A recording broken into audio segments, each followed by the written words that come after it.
Donc là, aujourd'hui, la conférence, au prétexte d'Interstellar, en fait, on va parler de gravitation, de la façon dont on comprend la gravité, et puis des conséquences que ça a, et qui permettent d'élaborer autour de ce que l'on voit dans Interstellar. Alors j'aurai une conférence il y aura des moments sans doute un peu plus durs que d'autres. J'essaie de m'adapter un peu à tous les publics. Il y en a des durs de durs, il y en a des qui sont moins aguerris, il y a des jeunes gens qui sont peut-être moins aguerris. J'espère que tout le monde trouvera à manger dans cette conférence. Peut-être des formules, parce qu'on n'est pas là pour rigoler, mais elles ne sont pas importantes. Elles sont là, il faut les voir comme des dessins. Et puis c'est ce qui va être compté aussi, c'est ce qu'on en comprend. Après, les formules, c'est parce que je sais qu'il y a des étudiantes, par exemple, qui sont là déjà, ou des jeunes étudiants qui sont là, qui sont un peu plus aguerris et qui peuvent en voir un peu plus, mais ça s'adresse un peu à eux. Et puis pour le reste, ça peut s'adresser. Voilà, il est là, le jeune homme, il prend. Voilà, donc du coup, il y a... les deux, il y a Jean-Bourg -2 qui a les formules, ça leur plaira peut-être. Donc on va d'abord parler de gravitation, et vous savez sans doute que la théorie de la gravitation est attachée au nom de Newton. Ça c'est ce que l'on apprend à l'école, et c'est tout à fait légitime. Mais la théorie moderne de la gravitation, qui s'appelle la relativité générale, c'est une théorie qui a été élaborée par Albert Einstein et qui a été publiée pour la première fois en 1915. Et c'est cette théorie de la gravitation qui est la théorie la plus générale de la gravitation, qui est plus large, on va le voir, que celle de Newton, plus générale. Et c'est celle qu'il faut convoquer si on veut comprendre, ou du coup évoquer des effets que l'on voit dans Interstellar, notamment les effets temporels. Et donc, il faut essayer de comprendre comment Einstein a élaboré cette théorie. On ne va pas rentrer dans les détails techniques, bien sûr, mais il est parti de cette idée assez forte. Einstein posait des questions en apparence très simples, et ça a permis d'apporter des réponses tout à fait étonnantes à des questions d'apparence très simples. Et il se disait, une expérience de pensée, c'est-à-dire une expérience qu'il n'a pas fait en vrai, mais qu'il a imaginée. Et il s'est dit, quelqu'un qui est en chute libre, quelqu'un qui est en train de tomber, ne sent plus son poids. Quand vous êtes en chute libre, vous ne sentez plus votre poids. Alors évidemment, cette expérience-là, on peut la faire en se jetant d'un toit, et pendant la durée de la chute, normalement, on ne devrait plus sentir son poids, puis après, on va sentir autre chose, et on va passer un certain temps à l'hôpital, voire au cimetière, donc du coup, on ne va pas en tirer grand profit. Donc c'est une expérience qu'il ne faut pas tenter par soi-même, mais vous allez voir qu'on peut la faire dans des situations un peu particulières, et ça vient, en fait, cette idée-là, on va y revenir, pour essayer de comprendre ça sans la faire soi-même, l'expérience. Ça vient d'une constatation expérimentale, c'est que les choses, qui est assez contre-intuitive finalement quand on y pense, c'est que les choses, les objets, tombent de la même façon dans un champ de pesanteur. Un objet, par exemple un gros boulet, et une plume d'autruche tombent de la même façon dans un champ de pesanteur, ce qui paraît un peu... Alors bien sûr, il faut préciser que sans atmosphère, parce que bien sûr, s'il y a l'air, on sent bien que la plume ou l'objet léger va être perturbé dans son mouvement par l'air qui nous entoure, alors que l'objet plus lourd, le boulet, il va tomber, et voilà, il va être bien un peu perturbé, mais pas beaucoup. Donc il faut bien sûr préciser sans atmosphère.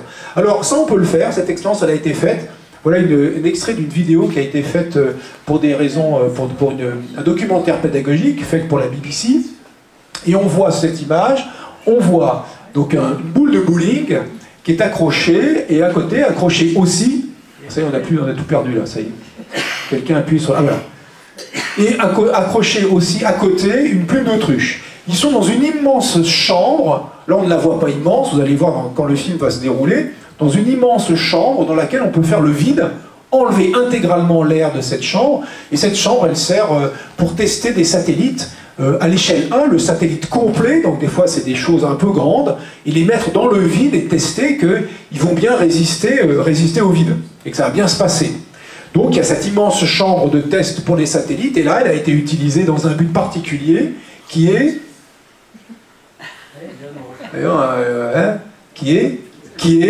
de faire tomber deux objets en apparence très différents, l'un massif qui est la grosse boule de bowling, l'autre plus léger qui est la plume d'autruche, et on va les faire tomber. Vous allez voir, en haut, ils sont accrochés par une petite tirette, elles vont se déplacer simultanément, et les objets vont tomber et être lâchés en même temps, et regardez ce qui se passe. C'est assez étonnant. Crac, ils sont lâchés, ils ont là le tombé au début, pareil, on se dit bon, très bien. Après, il y a un plan large, voilà, la chambre est immense, et regardez le boulet et les plumes d'autruche, ça se donne à tomber exactement en même temps, ce qui paraît un peu étonnant, il faut reconnaître. Alors bien sûr, c'est une expérience très qualitative, on peut faire la mesure très précisément, bien sûr, et puis ils arrivent, regardez, ils arrivent en même temps, enfin, ça a l'air d'être exactement en même temps. Alors, Ça, c'est une expérience très qualitative. On peut la rendre plus, faire des mesures très précises et se rendre compte que les objets tombent de la même façon dans les champs de pesanteur avec une précision relative extrêmement grande. Ça a été fait notamment par un satellite qui s'appelle Microscope, un satellite français, et on a montré qu'à une précision relative de 1/1000 de milliardième près, les objets tombent de la même façon dans les champs de pesanteur. D'accord ? Donc ça, c'est une constatation. Alors maintenant, oui. Oui. Est-ce que Galilée n'a pas fait quelque chose? Galilée, il a fait des choses, mais moins précisément. Lui, il attend. Non, il ne l'a pas fait en vrai. Alors, je vais prendre les questions à la fin si ça vous va, mais effectivement, Galilée a imaginé faire cette expérience sur la tour de Pise, de lâcher un boulet de plomb et un boulet de bois, et il a fait un raisonnement, en fait, sans faire l'expérience. On appelle l'expérience apocryphe. On a prétendu qu'il l'avait faite, mais il ne l'avait jamais vraiment faite. Mais il avait imaginé faire cette expérience, et c'est lui, effectivement, qui a commencé à parler pour la première fois de la chute des corps et qu'ils devaient tomber de la même façon. Et imaginez maintenant que vous êtes assis sur le boulet. Eh bien, vous plus le boulet, ça va tomber comme le boulet. Ça ne dépend pas de la masse. Et puis, la plume d'autruche qui est devant vous, ben, elle va tomber comme elle tombait, comme le boulet, d'ailleurs comme vous, assis sur le boulet. Et quand vous regardez, imaginez-vous dans cette chute en train de descendre, vous voyez la plume d'autruche, vous la teniez, vous la lâchez, et elle descend exactement au même rythme que vous. Donc, dans votre référentiel de celui assis sur le boulet en train de tomber sous l'effet de la pesanteur, vous avez l'impression que la plume d'autruche ne bouge pas, n'est soumise à aucune force, comme si la pesanteur avait disparu. Quand vous êtes en chute libre, on a l'impression que la pesanteur a disparu, que votre poids a disparu. Alors vous pouvez faire l'expérience, alors je le dis ça à Paris parce qu'il y a souvent des immeubles un peu élevés à Paris, en tout cas plus souvent dans la Normandie profonde, et si la prochaine fois que vous êtes dans un ascenseur qui se décroche, vous êtes promis à une mort certaine, inutile de hurler, donc vous allez mourir, mais avant faites une séance de physique, sortez un objet de votre poche, par exemple vos clés, vous n'avez pas beaucoup de temps, attention, hein. Pour faire 20 mètres de chute, ça prend quelques secondes, hein, donc il faut vite réagir avant de hurler. Vous tenez l'objet avec vous, évidemment vous tombez avec, parce que vous le tenez, mais si pendant la chute vous le lâchez, il va tomber au même rythme que vous avez l'impression que l'objet que vous avez lâché reste devant vous, vous dites tiens c'est marrant, la pesanteur a disparu, puis crac, vous arrivez à la fin, et là vous réalisez que la pesanteur n'a pas disparu, parce que votre chute s'interrompt.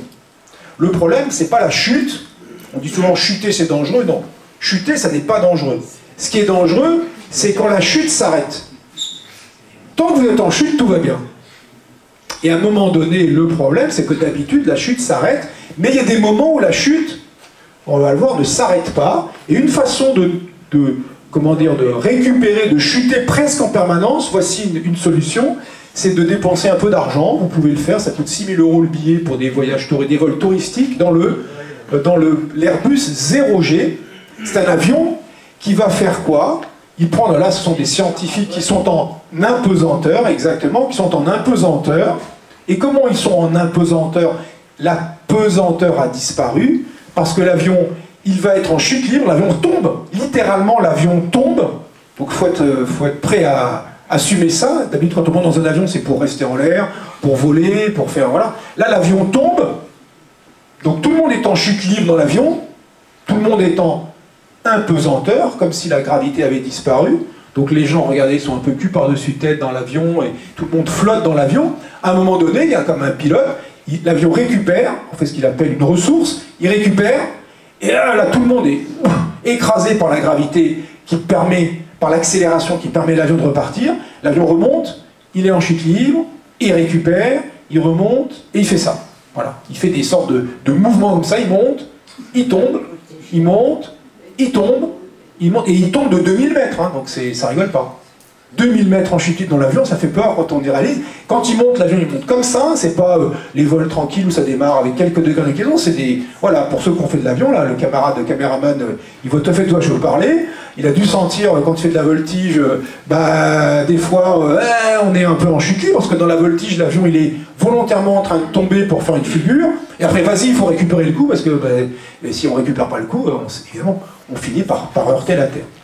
Et donc, ça fait des séries de vols, des séries de moments de gravité, on dit de micro-pesanteur, de très faible gravité, pas exactement zéro, mais presque nul, et qui durent 22 secondes par chute libre d'avion, et on les enchaîne, ils en enchaînent comme ça un certain nombre. Ça, c'est une façon. On le voit aussi dans Tintin. Dans Tintin, vous vous rappelez qu'à un moment donné, dans la fusée lunaire qui est propulsée jusqu'à la Lune, elle a un réacteur, un moteur atomique qui la propulse jusqu'à la Lune, et la propulsion du réacteur crée à l'intérieur de la fusée une pesanteur artificielle qui, quand elle est coupée, parce que les Dupont coupent cette pesanteur artificielle, et bien quand elle est coupée, donne aux personnages, parce qu'ils ne sont plus propulsés, l'impression qu'il y a une impesanteur, que la pesanteur a disparu, alors qu'en fait c'était soumis à l'accélération de la fusée. Et d'ailleurs, c'est la partie inverse. Si en chute libre on ne sent plus son poids, alors en étant accéléré, on a une impression de pesanteur. Comme nous sommes sur Terre, nous subissons la gravité de la Terre, mais en fait, les organisateurs de la conférence n'ayant reculé devant aucun sacrifice, en fait, vous ne voyez pas l'extérieur. En fait, la salle Chantraine où nous sommes, on l'a dotée de propulseurs, et pendant que la conférence a commencé, la salle est accélérée dans ce sens-là, avec une accélération exactement égale à celle de la pesanteur de la Terre. Vous ne vous rendez compte de rien, parce que vous subissez votre poids normal, et faute de pouvoir voir l'extérieur, là où vous êtes, ben vous n'avez pas rendu compte qu'on a quitté la Normandie, qu'on est déjà dans l'espace depuis longtemps. Alors évidemment, quand on regarde moi qui vois la fenêtre, je dis non, finalement non, je vous mens, fake news. Mais s'il n'y avait pas, si vous n'aviez aucune vue extérieure, ça serait quasiment impossible, pas tout à fait impossible, mais très difficile de différencier un champ de pesanteur et une accélération. Un champ de pesanteur et une accélération, c'est la même chose, pour la même raison qu'on vient de le dire, c'est-à-dire le fait que les corps chutent de la même façon dans les champs de pesanteur, eh bien ça montre que soit la disparition de la gravité, c'est comme la chute libre, soit qu'un champ de pesanteur, c'est en première approximation, il y a des petites subtilités, c'est à peu près équivalent à un champ d'accélération. Donc si la salle était accélérée dans ce sens-là, vous seriez plaqué au sol par cette accélération. Si cette accélération, c'est la même que celle de la pesanteur de la Terre, vous diriez, ben, tout est normal. Et c'est pour ça que dans Tintin, les personnages se déplacent naturellement dans la fusée qui est accélérée par le moteur atomique, puis se retrouvent à flotter cul par-dessus tête dans la cabine quand le moteur est coupé. Alors cette accélération, cette transformation entre accélération et gravité, on la voit dans cette petite scène, un petit film encore, où on est là dans l'ISS. Il y a un astronaute américain qui est dans l'ISS et il a filmé ça, il a fait cette petite vidéo à un moment particulier de la vie de l'ISS où elle a besoin d'être montée d'orbite. Pour des raisons variées, les deux raisons principales sont la première, les frottements sur la très haute atmosphère, même à 430 km où est l'ISS, les frottements sur la très haute atmosphère la font descendre un petit peu, lui font perdre un peu d'altitude. Et du coup, de temps en temps, il faut la remonter de 1 km ou 2. Et parfois, il y a besoin de faire une manœuvre, parce que si on ne la fait pas, il y a un risque un peu jugé trop important pour qu'il y ait une collision avec un débris orbital. Et donc, par sécurité, on déplace la station, la change d'orbite pour être sûr qu'elle ne croise pas le débris. Et donc, qu'est-ce qui se passe pour faire ça? La station, elle est dotée d'un propulseur. Plus exactement, il y a un module Soyouz qui est accroché de secours. Et bien, on lance les propulseurs du module Soyouz et qui va pousser la station, accélérer la station. Accélérer la station, elle gagne un peu de vitesse, elle va gagner quelques mètres par seconde, hein, c'est extrêmement peu. Quand on marche à 2 mètres par seconde. 2 mètres par seconde, on marche bien déjà, mais elle va gagner quelques mètres par seconde, la vitesse d'un vélo, disons. C'est toute petite vitesse qu'elle va gagner, ça lui fait changer d'orbite, elle va monter de quelques centaines de mètres jusqu'à 1 kilomètre d'altitude. Et alors, regardez ce qui se passe dans la station pendant la propulsion. Donc là, l'astronaute est en impesanteur, la station est en chute libre permanente, c'est ça l'impesanteur de l'orbite, c'est d'être en chute libre permanente. Regardez l'appareil photo à 20 000 $, là, il reste en l'air tout seul. Tout le monde tombe de la même façon, la station tombe vers la Terre, l'astronaute tombe vers la Terre, l'appareil photo tombe vers la Terre. Là, si les feuilles bougent en haut à gauche au-dessus de sa tête, c'est parce qu'il y a la ventilation. L'appareil photo ne bouge pas du tout, et à un moment donné, dans quelques secondes, la station va accélérer. Regardez, quand la station accélère, on s'en rend compte, parce que l'appareil photo se met tout seul à bouger, comme s'il était en train de tomber sous l'effet d'un champ de pesanteur, alors qu'en fait il était là tranquille, et c'est la station qui a accéléré vers l'avant, et dans le référentiel de la station, on a l'impression que c'est l'appareil photo qui tombe. Et d'ailleurs, regardez, l'astronaute lui aussi se déplace exactement au même rythme que l'appareil photo, donc là il fait une petite version de Star Wars, où parce que la station est accélérée, ça donne l'impression qu'il y a une gravité artificielle dans la station, très petite, hein, puisque l'accélération est de l'ordre de 2 millièmes de gravité terrestre, 0,2% de la gravité de la Terre, une toute petite accélération, mais qui est sensible, et les objets commencent à tomber dans la station, dans une direction particulière qui est opposée à l'accélération qui est imprimée par le moteur de changement d'altitude, de changement d'orbite. Donc, ce qu'il faut avoir en tête, c'est qu'il y a une équivalence entre pesanteur et accélération, au moins localement, dans l'espace et dans le temps, et qu'il y a une équivalence entre impesanteur, disparition de la pesanteur, et chute libre. Et si nous, on imagine que chute libre, ça se finit mal, c'est parce qu'en général, nos chutes s'arrêtent à la surface de la Terre, mais qu'en orbite autour de la Terre, on est soumis à la gravité de la Terre, et comme les vaisseaux ont une vitesse, si je veux dire, sur le côté suffisamment importante, ils tombent vers la Terre, mais ils la ratent à chaque instant. Donc évidemment, si vous vous jetez du toit, vous essayez de tomber en ratant la Terre qui est devant vous, là, ben, c'est pas facile.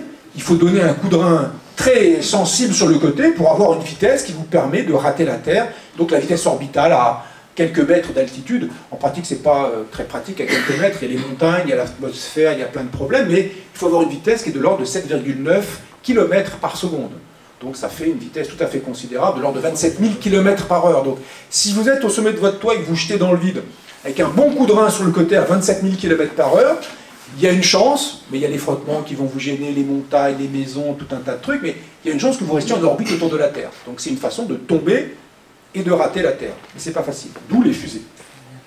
Alors dans le film Interstellar, cette équivalence entre accélération et gravité, elle est utilisée explicitement, vous l'avez vu dans le vaisseau, dans le petit vaisseau qui s'appelle Endurance, ce petit vaisseau qui est comme ça, et vous avez remarqué que ce vaisseau, dans le film, il est mis en rotation. Alors étant mis en rotation sur lui-même, il va se produire sur les parties extérieures du vaisseau une force qu'on appelle la force centrifuge, ou l'accélération centrifuge, et qui va donner aux passagers qui sont dans ces modules qui sont là, tous ces modules qui sont là, ils vont donner, le vaisseau est en rotation comme ça, par exemple, et bien il y a une force qui va les pousser vers l'extérieur, et qui va leur donner l'impression qu'il y a une gravité artificielle dans le vaisseau à cause de cette rotation. Et que ça va être le plancher, on peut être debout avec la tête vers le centre et les pieds vers le bord, debout ici, la tête ici, les pieds ici, la tête ici, les pieds ici, la tête ici, les pieds ici, la tête ici, les pieds ici, etc., etc. Et que l'on peut finalement ressentir dans le vaisseau une gravité artificielle qui est due à la rotation du vaisseau sur lui-même, qui est impulsée, vous l'avez dans le film, on le voit bien, il y a des petits moteurs qui se déclenchent, au début ils rentrent dans le vaisseau, ils sont en apesanteur, ils déclenchent le moteur, le vaisseau se met à tourner sur lui-même, et là ils se posent, ils subissent leur poids, c'est-à-dire ils subissent une force de pesanteur simulée par l'accélération due à la force, à la rotation, l'accélération centrifuge, et ils se retrouvent dans un endroit où on peut marcher naturellement, si je veux dire, marcher disons, comme d'habitude. Alors, les dingues comme moi, ils font des petites mesures. Moi, j'ai dit que l'endurance, je vois dans le film, donc la séquence où on le voit, on peut essayer de chronométrer en combien de temps il fait un tour. Donc moi, je mesure, il fait un tour en 12 secondes. Et pour que, en faisant un tour en 12 secondes, l'accélération centrifuge soit exactement égale à la gravité de la Terre, il faut que le vaisseau fasse un rayon, ça se calcule, de 35 mètres. Donc je connais la taille de l'endurance, alors qu'elle est donnée nulle part. Je peux vous dire que le rayon de l'endurance, c'est-à-dire la distance qui sépare cette zone-là de la partie extérieure-là, c'est environ 35 mètres. S'il fait un tour en 12 secondes, il faut que ce rayon soit de 35 mètres pour que l'accélération centrifuge soit équivalente à la pesanteur subie sur Terre, ce qui semble être le cas, en tout cas dans le film. Donc vous voyez qu'on peut, comme ça, mesurer la taille de l'endurance qui n'est pas donnée dans le film. On ne vous dit pas l'endurance fait une taille. On vous dit voilà l'endurance, il tourne et ça fait la pesanteur. Alors cette idée qu'a proposée Einstein, c'est-à-dire cette expérience de pensée de se dire quand je suis en chute libre, je ne sens plus mon poids, ça l'a mené à sa nouvelle théorie de la gravitation qui s'appelle la relativité générale. Dans la vision de Newton, la gravitation c'est une force qui agit à distance, sans contact, entre deux corps massifs.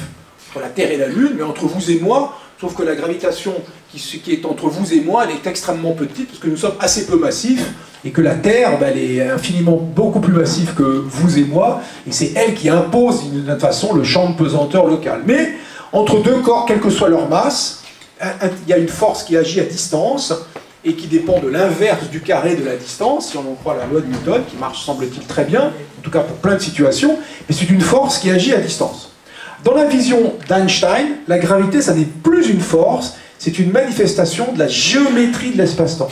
C'est l'idée que les masses vont déformer l'espace et le temps, vont déformer l'espace-temps, et que cette déformation, elle est interprétée, alors je ne rentre pas dans tous les détails sinon on est vraiment foutu, mais c'est le programme de Master 1 si on fait de la physique fondamentale, Master 2 après en astrophysique théorique, ça rend compte, cette géométrie permet de rendre compte de la gravitation. Donc ça c'est un point qui est assez intéressant, c'est que la gravitation ça n'est plus une force, c'est une manifestation de la géométrie de l'endroit où on est, de la géométrie de l'espace et du temps, les deux à la fois qu'on appelle espace-temps. Donc vous voyez, c'est un effet de géométrie, et cette géométrie ça veut dire quoi? Les masses vont déformer l'espace-temps, et la gravité, ce qu'on appelle gravité, c'est la manifestation de cette déformation. Vous voyez, c'est assez concept, hein, parce que nous, concrètement, on prend des trucs, on les laisse tomber, on dit, bon, ils sont attirés par la Terre, on fait des mesures. Newton, ça marche très bien, ça marche très très bien, et il n'y avait pas besoin d'Einstein pour faire plein de choses, y compris lancer les premières fusées, y compris lancer des fusées vers la Lune. Sauf que pour expliquer un certain nombre de choses, il a fallu utiliser la théorie d'Einstein, et vous allez voir ces choses, je vais vous en montrer une ou deux. Alors voilà les équations d'Einstein, elles sont écrites là sur une locomotive qui est dans un cimetière de train dans la ville d'Uyuni en Bolivie. Uyuni en Bolivie c'est près des grandes salars du désert d'Atacama d'un côté chilien, et puis de l'autre côté il y a l'équivalent des grands salars en Bolivie, des salars où ils récupèrent du lithium, et il y a des trains, parce que la Bolivie a perdu dans la guerre avec le Chili, a perdu un accès au Pacifique, a perdu un accès à l'océan, et il y a des trains de Bolivie qui vont au grand port chilien d'Antofagasta, et il y a des trains qui apportent les minerais, donc du coup la Bolivie est un peu embêtée par cette affaire, et les Chiliens le leur rendent bien, ils envoient par train les minerais qui sont extraits, notamment le lithium on en parle beaucoup, parce que c'est un matériau absolument indispensable pour la fabrication des batteries, notamment des batteries des véhicules électriques. Eh bien, il y a des trains, et donc il y a des vieux trains qui traînent dans un endroit, un cimetière de trains. Et quelqu'un s'est curieusement amusé à écrire les équations d'Einstein qui régissent la vision qu'a Einstein de la gravité. Alors, vous voyez qu'il y a, pour dire ce qu'il y a dans ces équations rapidement, il y a un signe égal, donc il y a un truc qui est égal à un autre truc. Et dit rapidement, parce que rentrer dans les détails c'est un cours complet, à gauche c'est les questions de géométrie. La géométrie de l'espace-temps c'est égal à la distribution de matière et d'énergie, matière qui se déplace, distribution de matière et d'énergie. La matière dit à l'espace comment il se courbe, qui en retour impose la façon dont la matière se déplace. C'est tout à fait intéressant, c'est pas comme dans Newton, il y a une espèce d'espace là, comme ce théâtre-là qui est fixé, et puis moi la matière fait des plans dedans, il y a des forces qui agissent à distance et font des plans, non, c'est la matière va déformer le cadre dans lequel elle est par sa présence, et pas qu'elle, l'énergie, donc ça peut être aussi la lumière, par exemple, ou les champs électromagnétiques, en général, la lumière en particulier qui est un champ qui se propage, et puis, en déformant cet espace-temps, eh bien, la matière et lumière vont être contraints dans leur mouvement par les déformations qu'ils imposent. C'est comme si moi, dans cette scène, là où je suis, il y avait un creux qui se crée parce que je suis là, et que ce creux se déplace avec moi, et que parce qu'il y a ce creux, les gens qui sont là disent « c'est marrant, je me suis pas un peu penché en avant. Comment ça se fait? Parce que je suis là, et que je fais un creux, et que, bien sûr, ils en ressentent un peu les effets à distance. D'accord? C'est un peu ça l'idée qui est derrière cette géométrie, et ce lien entre géométrie et matière-énergie. Alors, une conséquence de ça, qu'Einstein a tout de suite imaginé, c'est que, alors, dans ce dessin, ce qui est représenté là, c'est l'espace, alors à 2 dimensions, souvent, pour représenter l'espace, on met 2 dimensions plutôt que les 3 dimensions réelles, parce que ça permet de regarder ça, disons, de l'extérieur. avec nos yeux, on est comme si on était, d'un point de vue divin, on est là, on regarde l'espace à 2 dimensions, vu de l'extérieur.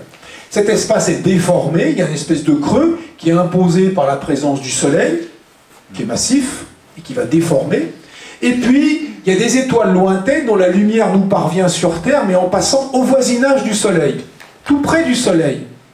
Si cet espace est déformé, la lumière va devoir suivre ces déformations, et en devant suivre ces déformations, eh bien, elle ne va pas aller en ligne droite. Quand j'utilise ce laser, le rayon lumineux va exactement en ligne droite. Mais là, non. Il y aura une petite déviation, et moi qui suis sur Terre et qui observe l'étoile, eh bien, en prolongeant le rayon qui me parvient, je le prolonge, et j'ai l'impression que la position de l'étoile n'est pas là où elle devrait être. Je la vois un peu déplacée. Alors évidemment, quand avec le Soleil est là, je ne me rends pas compte qu'elle est déplacée. D'ailleurs, voir une étoile en même temps que le Soleil, ça n'est pas facile. Parce que le Soleil est brillant. Mais on a profité, en 1919, exactement, on a profité d'une éclipse totale pour observer des étoiles en plein jour, le Soleil étant masqué par le disque de la Lune. On peut voir ces étoiles, mesurer la position de ces étoiles proches du disque solaire masqué par la Lune, et puis 6 mois avant, à un moment donné où ces étoiles étaient visibles en pleine nuit, et puis évidemment sans éclipse, on avait aussi mesuré la position de ces étoiles, et on s'est aperçu qu'il y avait une très légère différence de position, qui est due au fait que, au moment de l'éclipse, le Soleil était parmi ces étoiles, masqué par la Lune, on pouvait les voir, et donc la lumière a été très légèrement déviée, on voyait l'étoile avant et après, avant quand sans le Soleil, et après avec le Soleil. Il y a une petite formule qui est là, on peut calculer combien ça fait. La déviation, c'est 2 secondes d'arc. La seconde d'arc, c'est un 3600e de degré. Le degré, c'est la Lune, c'est 1 demi-degré. Quand on voit la Lune dans le ciel, ça fait 1 demi-degré. Donc la seconde d'arc, c'est 1800 fois plus petit que le diamètre apparent de la Lune. Donc c'est un tout petit angle. Je l'ai indiqué en dessous pour donner notre idée. Vous prenez une pièce d'1 euro et vous la mettez à 3 km. Ben voilà, ça fait une seconde d'arc. Oui, c'est pas beaucoup, hein, une seconde d'arc. C'est tout petit, une pièce d'1 euro vue à presque 3 km. On se rend bien compte que c'est tout petit angle. Eh bien, la lumière, elle est déviée par la présence du Soleil de un peu moins que 2 secondes d'arc. Donc une pièce de 1 euro vue à presque 6 km. Non, à presque la moitié de 214, donc 1,3 km. D'accord? Donc c'est pas beaucoup une pièce d'1 euro, 1,3 km. Mais c'est la déviation, et on a été capable de la mesurer, et ça a été fait pendant cette fameuse éclipse de 1919, en mai 1919, et là il y a une page du journal, du Illustrated London News, qui rend compte de l'observation. Donc on voit ici sur l'image la trace de la bande de totalité de l'éclipse. Alors ça a été observé ici au Brésil, et puis ici dans des îles au large de l'Afrique. On voit ici un dessin qui représente l'éclipse totale, comme vous avez peut-être entendu parler de cette éclipse récente qui s'est passée aux États-Unis et au nord de l'Amérique, donc au Canada. Et on voit des images, on voit la lune qui masque le disque du Soleil et autour la couronne solaire. Et puis là, le dessin qui vous montre, regardez, là, il y a 2 étoiles qui sont là-haut, enfin c'est la même étoile, l'endroit où elle est réellement et l'endroit où on croit qu'elle est pendant l'éclipse, parce qu'il y a une très légère déviation, vous voyez les 2 petites trajectoires, qui est due à la présence de la masse du Soleil qui est au voisinage de la trajectoire de la lumière qui nous parvient de cette étoile lointaine.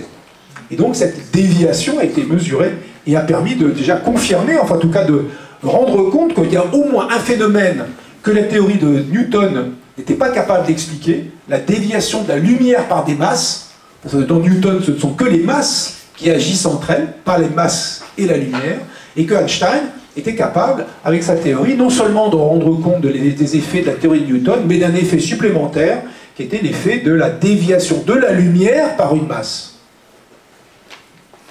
Alors, si la courbure, là c'est des courbures comme le Soleil qui sont relativement modestes, même si le Soleil est un astre massif, hein, le Soleil pèse 330 000 fois la masse de la Terre, donc ça reste un objet très massif, mais pas au point de courber l'espace-temps de manière spectaculaire. Et la courbure la plus spectaculaire, c'est un astre. Qu'est-ce que ce serait un astre dont l'espace-temps est courbé au point que la lumière ne peut s'en échapper? La lumière qui, elle, se déplace, je le rappelle, à 300 000 km par seconde. Donc cette question a été posée avant Einstein. On les a appelés les astres occlus, O2C LUS, comme fermés. pas comme les coups de pied du même nom, les astres occlus, eh bien, ces astres-là, on les imaginait comme à l'inverse. À l'époque, on faisait de la mécanique classique, se dire que quand j'envoie une balle en l'air, elle monte, puis elle redescend. Je l'envoie plus fort, en fait, on devrait dire plus vite. Je l'envoie plus vite, mais elle monte plus haut, puis elle redescend. Mais elle est montée plus haut. Est-ce qu'il y a une vitesse à partir de laquelle la balle, lancée vers le haut, ne retombe plus sur Terre? Il y en a une, ça s'appelle la vitesse de libération. Ça se calcule, dans le cas de la Terre, ça dépend de sa masse et de son rayon. Dans le cas de la Terre, c'est 11 km par seconde. Si vous lancez verticalement, j'oublie l'air bien sûr, si je lance verticalement une balle vers le haut à 11 km par seconde, donc c'est un certain effort, ça ne se fait pas avec nos muscles humains évidemment, il faut des fusées, il faut des propulseurs un peu adaptés, et bien la balle ne retombe plus sur Terre. Et on pouvait se demander, c'était la question que se posaient à l'époque les scientifiques, la place en France et Mitchell en Angleterre, et si, est-ce qu'il existe un astre dont la vitesse de libération devient plus grande que la vitesse de la lumière? Alors bien sûr, il faisait une hypothèse assez brutale à l'époque, c'est que la lumière aurait été sensible à la gravité, ce qu'elle n'était pas dans la théorie de Newton. Mais ils se posaient cette question-là, ils se sont dit, ben, un astre ainsi fait, peut-être que la lumière même ne pourrait s'en échapper, d'où le nom d'astre occlus. Et puis, la question est revenue au goût du jour quand Einstein a élaboré cette nouvelle façon de discuter, d'élaborer autour de la gravitation, par déformation. Et là, la question se posait, est-ce qu'il y a des courbures qui sont extrêmes au point que quelque chose qui tombe sur l'astre ne peut pas en revenir, ne peut pas s'échapper à la courbure extrême imposée à l'espace-temps par l'astre? Et la réponse est oui, cet astre est appelé maintenant un trou noir. C'est le mot qui a été forgé plus tard, dans les années 60, c'est un trou noir. Et on peut même calculer les conditions, à quelles conditions un astre devient un trou noir. Si je connais sa masse, un astre est un trou noir, c'est-à-dire un astre impose une courbure à l'espace-temps tellement extrême que même la lumière à 300 000 km par seconde ne peut s'en échapper. Et bien cet astre, il faut qu'il ait un rayon qui soit plus petit ou égal à un rayon qu'on appelle le rayon de Schwarzschild, monsieur Schwarzschild, Karl Schwarzschild, qui a fait le calcul pour la première fois en 1917. Et ce rayon, je donne la formule, mais il vaut 3 km pour un astre qui fait la masse du Soleil. Si le rapport que j'ai écrit, M sur M avec le point au centre du cercle, c'est le symbole du Soleil, c'est la masse en unité de masse solaire. Si l'astre fait 10 masses solaires, le rayon de Schwarzschild fait 30 km. Si l'astre fait 1000 masses solaires, le rayon de Schwarzschild fait 3000 km. Pour le Soleil, 3 km, c'est tout petit. Le rayon réel du Soleil, c'est 696 000 km. Donc vous prenez le Soleil, qui fait, disons, 700 000 km de rayon, et vous l'écrabouillez dans une sphère qui ne fait que 3 km, et vous avez un trou noir. D'accord? Donc vous voyez que l'effort à fournir n'est pas évident si on doit le faire artificiellement. En pratique, on a compris aussi qu'un trou noir pouvait se former dans l'évolution d'une étoile, notamment comme résidu, comme cadavre finalement, on pourrait dire ça, d'une étoile suffisamment massive. Une étoile qui fait au-delà d'une quinzaine de masses solaires, finira sa vie dans une grande explosion qu'on appelle supernova, et qui pourra fournir éventuellement un trou noir. Mais là, le point n'est pas de décider comment on arrive au trou noir, de dire, bah, ce sont des astres qui existent. Maintenant, on a eu pendant longtemps seulement ce qu'on appelait des candidats trous noirs, l'idée que cet astre-là, on ne sait pas trop ce que c'est, mais c'est sans doute un trou noir qui est à l'œuvre. Maintenant, on a la preuve pratique, directe, qu'il existe littéralement des milliers de trous noirs dans notre galaxie, et dont on a un certain nombre d'objets qu'on a observés directement, on va le voir tout à l'heure, ou indirectement par des ondes gravitationnelles, mais qu'on observait directement par la lumière qui est émise par l'environnement du trou noir. Parce que si l'objet trou noir est si compact que même la lumière ne peut s'en échapper, comment on pourrait le voir? Comment le voir? Eh bien, en fait, il faut réaliser que cet objet lui-même va déformer quand même autour de lui, va courber l'espace-temps autour de lui, et que la lumière des objets lointains, des étoiles lointaines, va être déviée par sa présence. Alors j'ai un collègue à l'Institut d'astrophysique de Paris, Alain Rias-Velo, qui s'est plu à écrire un programme qui permet de simuler des images de « il y a un trou noir dans le ciel, devant moi, là, je vois quoi du ciel ?» Alors d'abord, voilà le ciel qu'il a simulé. Alors en fait, il a pris tout simplement un catalogue d'étoiles, et là c'est plutôt un ciel dans l'hémisphère sud.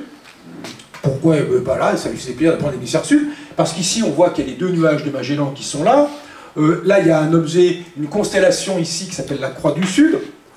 Là, il y a Alpha et Beta du Centaure. Donc tout ça, ce sont des choses qu'on ne voit pas depuis l'hémisphère nord. Sirius, alors qu'on voit depuis l'hémisphère nord, c'est l'étoile la plus brillante du ciel, et on la voit très bien en hiver dans l'hémisphère nord. Elle est plutôt basse sur l'horizon, mais là, dans le ciel qu'il a choisi, elle est en plein dans le ciel. Et puis, qu'est-ce qu'il y a d'autre encore? Il y a Canopus qui est ici, et puis il y a Achernar, Alpha d'Éridan. Et puis il y a, au centre du disque violet là, voilà, j'ai tout cassé, il y a une petite étoile minable, on ne la voit même pas tellement elle est minable. Elle est invisible à l'œil nu, elle est trop faible pour être visible à l'œil nu, mais il y a une petite étoile minable au centre du disque violet qui est là. Bon, ça c'est le ciel, d'abord comme ça, tel qu'on le verrait, disons, à l'œil nu, sans autre effet, sans autre perturbation que le ciel habituel. Et puis on voit bien sûr la Voie lactée là qui est en haut. Alors maintenant, qu'est-ce que fait Alain? Il va mettre un trou noir dont le centre est exactement aligné avec la direction de l'étoile minable qu'on ne voit même pas tellement elle est faible.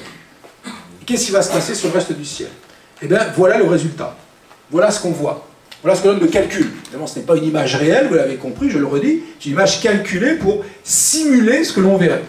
Donc évidemment, le trou noir, il a l'air là tout noir, on ne le voit pas sous forme de lumière, mais imaginez maintenant qu'il soit sous lointain, que sa apparence soit toute petite. Et bien néanmoins, tous les objets qui sont autour la lumière qui nous parvient de ces objets va finalement tester la présence du trou noir, va frôler le trou noir, un peu comme cette lumière qui frôlait la lumière du soleil, mais là ça va faire des effets qui vont être beaucoup plus manifestes. Alors qu'est-ce qu'on voit sur cette image? D'abord on voit des choses qui ont l'air de s'aligner autour du centre du trou noir, notamment on voit ces deux images très brillantes, et c'est quoi ces deux? Alors d'abord ce qui va s'aligner, on va appeler ça l'anneau d'Einstein, on va voir une image tout à l'heure. Et les deux objets qui sont là, c'est quoi? C'est l'étoile minable, qu'on ne voyait même pas à l'œil nu, et que maintenant on voit comme un objet deux fois extrêmement brillant.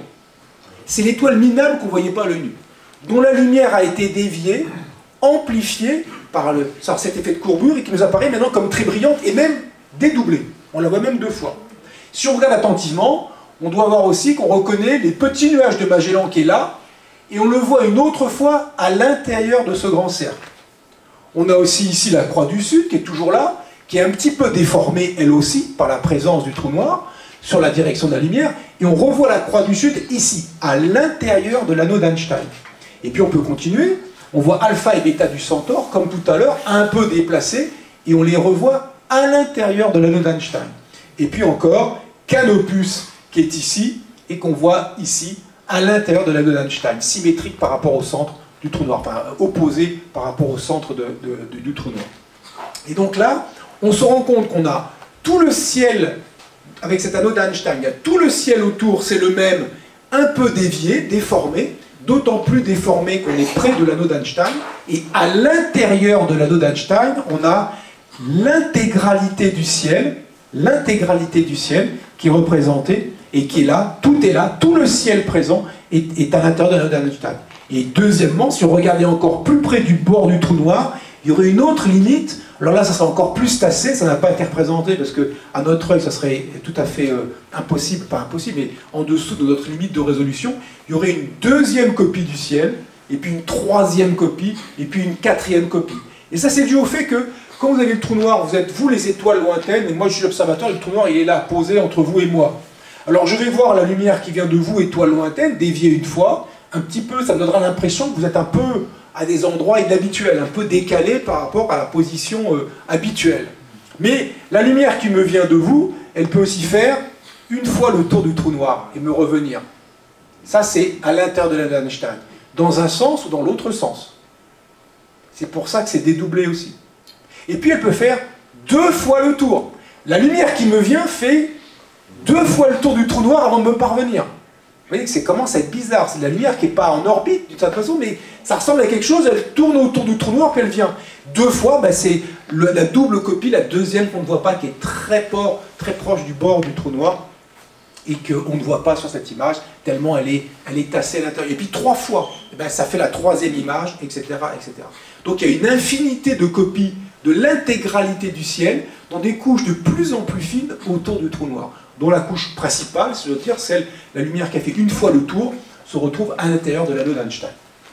Et donc les effets de la présence d'un trou noir, s'il est tout seul, s'il est tout nu, il y a juste le trou noir, eh bien c'est des distorsions d'image, des amplifications lumineuses et éventuellement des images multiples. Un objet va donner plusieurs images, là où avant il y avait une seule image. Je vois l'étoile, elle est là. Et bien cette étoile, je vais la voir 2 fois éventuellement, parce qu'elle va être dupliquée par les déformations imposées par la présence du trou noir.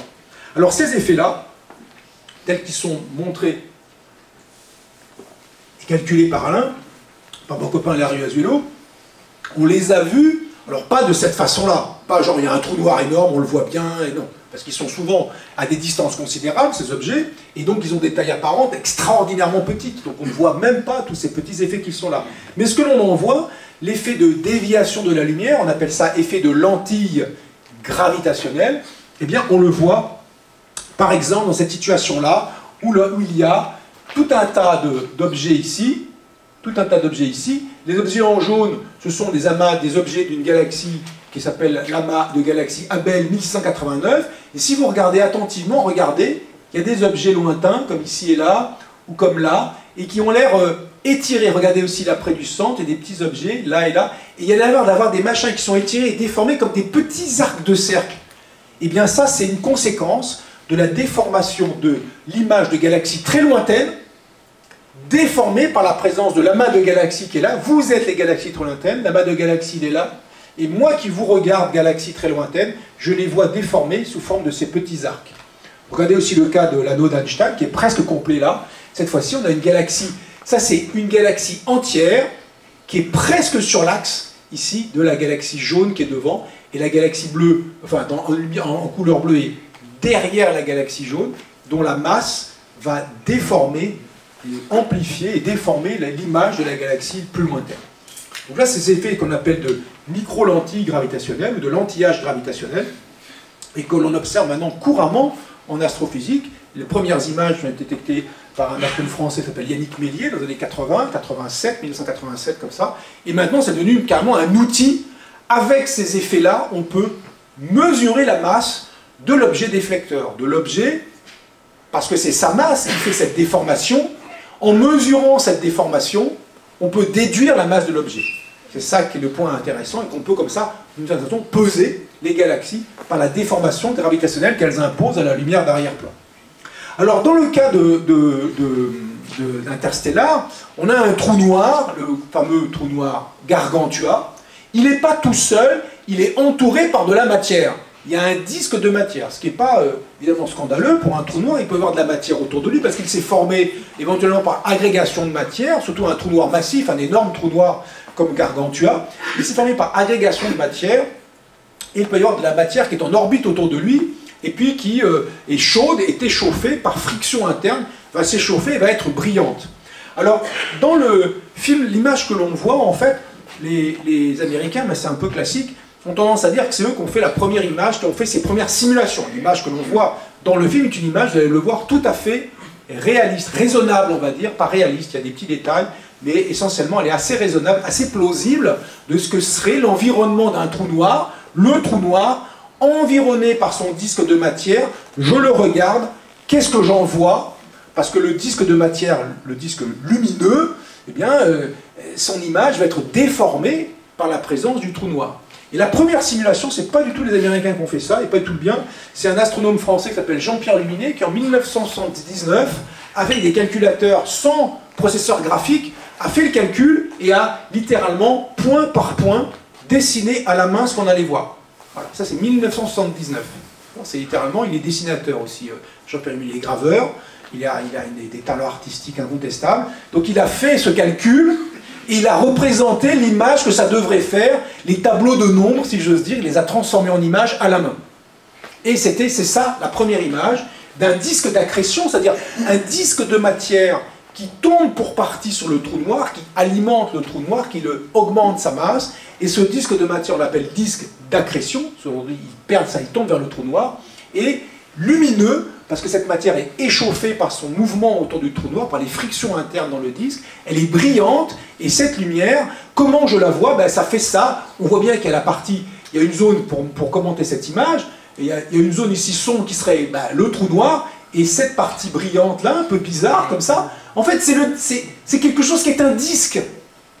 Et quand on le regarde, évidemment, on peine à y voir un disque. Alors, comment est-ce qu'on peut comprendre cette image? Eh bien, ce que l'on voit ici, ce que l'on voit ici, c'est intervenus. Ce que l'on voit ici, c'est donc le trou noir, et le trou noir est ici, et il y a le disque, il y a un plan ici, et il y a un plan qui est là. Mais donc la lumière qui vient du dessus, ben, elle me parvient directement. La lumière qui vient du dessus du disque, situé à l'arrière du trou noir par rapport à moi, cette lumière, elle devrait partir vers le haut, éventuellement ne jamais m'arriver, mais parce que le trou noir est là, sa trajectoire est déviée et elle peut me parvenir. Autrement dit, je peux voir le dessus de l'arrière du disque. C'est cette partie supérieure ici. Et puis, ce qui est en dessous du disque, la lumière, alors là, habituellement, on ne devrait jamais la voir, elle est cachée, on ne devrait jamais la voir, elle part vers le bas, elle ne me parvient jamais. Ben, pareil, elle peut être aussi déviée par la présence du trou noir et me parvenir. Et ce que je vois en dessous, c'est le dessous de l'arrière du disque. Et quand vous regardez maintenant, on va faire directement avec l'image de... Voilà, là, de Gargantua. Regardez l'image de Gargantua du film. On voit ici le dessus de l'arrière du disque, ici le dessus de l'avant du disque, et là, le dessous de l'arrière du disque. Donc cette image-là, elle est absolument parfaite.